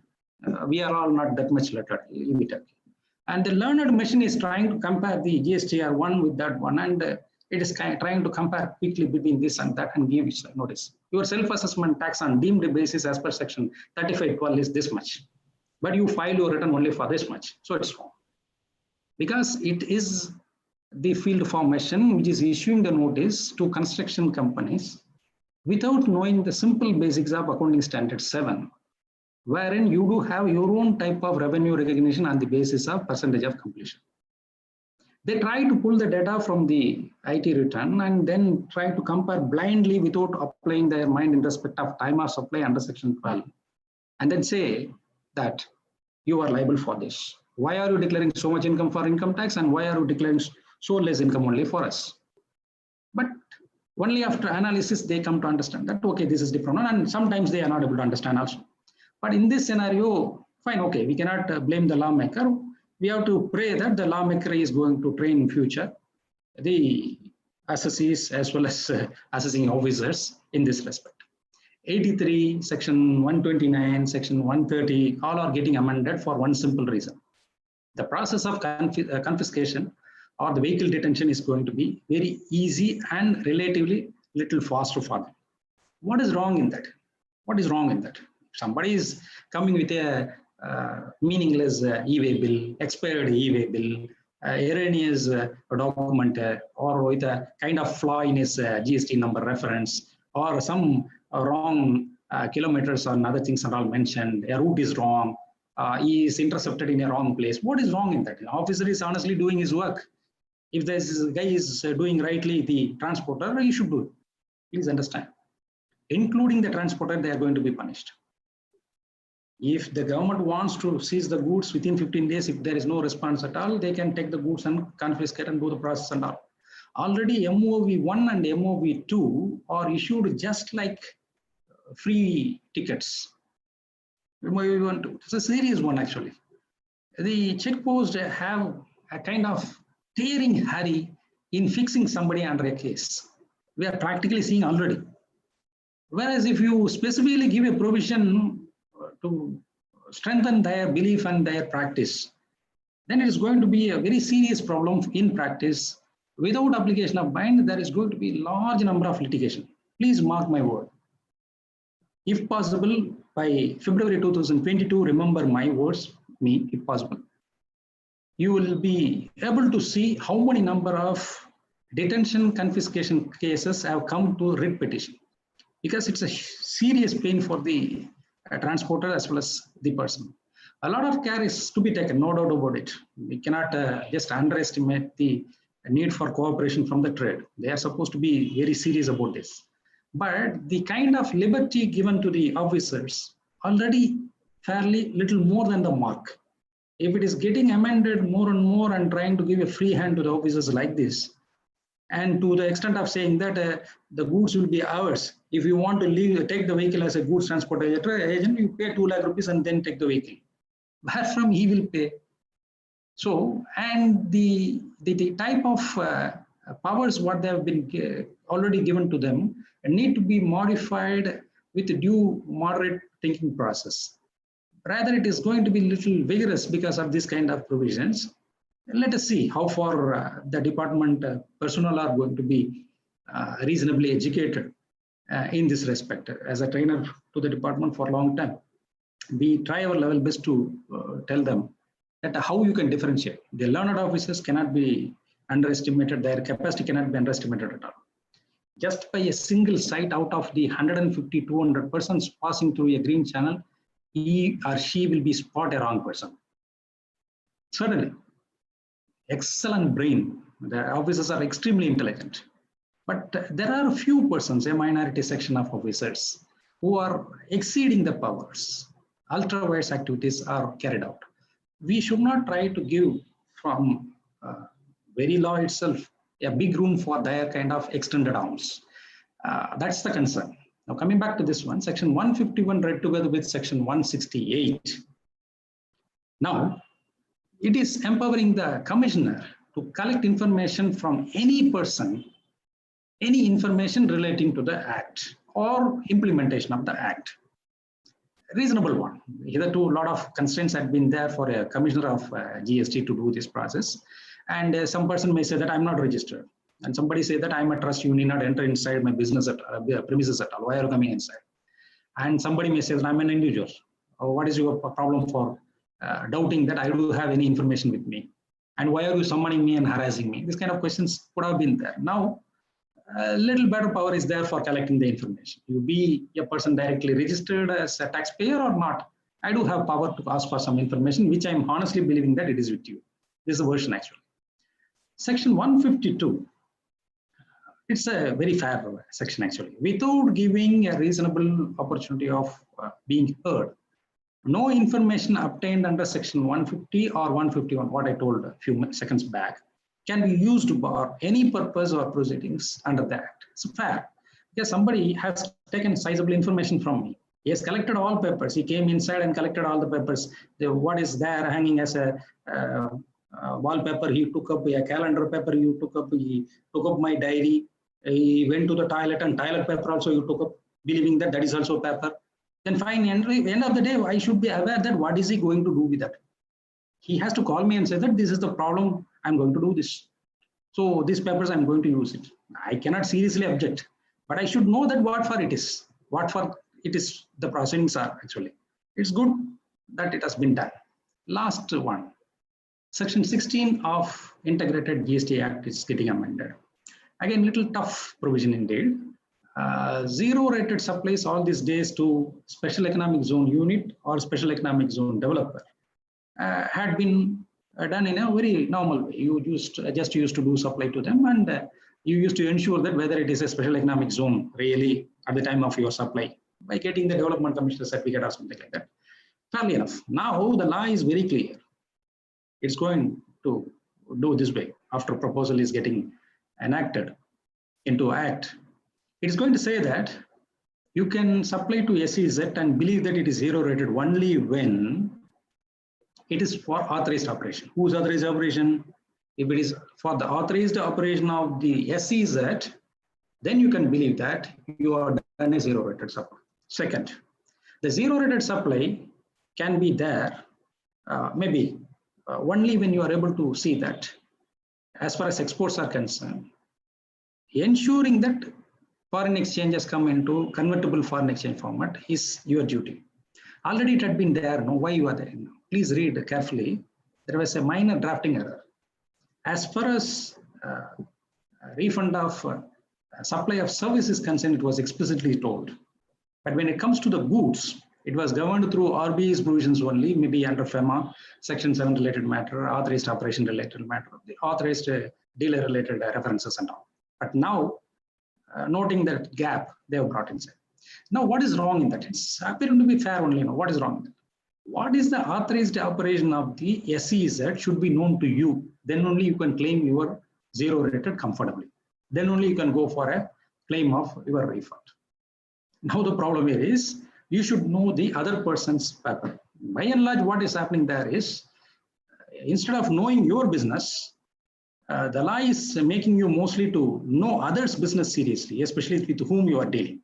So it is advisable to see that you seriously try to ensure that you are collecting the information from the person with whom you are dealing, your customer SEZ, your supplier in respect of ITC. So if possible, over time, the neighbor, maybe the another person, next country, all you learn, okay? You do all learning of these things and do a happy business. If you don't do, then we will make you to do. This is the provision actually. By and large, good work has been done, but there are certain cases where little more practical approach could have been there, is the personal opinion from my side. And now over to, of course, I crossed 1.5 minutes, it appears, than the given time to me. I would like to go back to organizers. If there is any question subject to time availability, would like to take it. Thank you. Thank you, sir. It has been a very useful program, and in spite of so much of your busy schedule, we were able to devote time. And of course, because of the shortfall of time and because Raghuveer Srinivasan wanted to do a hard stop at 8 o'clock, I'm handing over the floor to the Secretary of TAASI for doing the honors. Good evening. Sorry, I just want to intervene. Yeah. I only meant that I would like to leave at 8. I didn't realize it would handicap the others. I'm sorry about it. Please feel free to continue. Don't be constrained by my exit. No problem. Yeah. Good evening, friends. Indeed, it was a great evening. And we really thank Sri Raghuveer Srinivasan for his excellent ringside view on the budget. He has given 6 key points, which really summarizes the budget as a whole. And as such, I mean, everyone would have also read his editorial on the 2nd of February post-budget. And it is immense a great opportunity to hear him in person for all of us.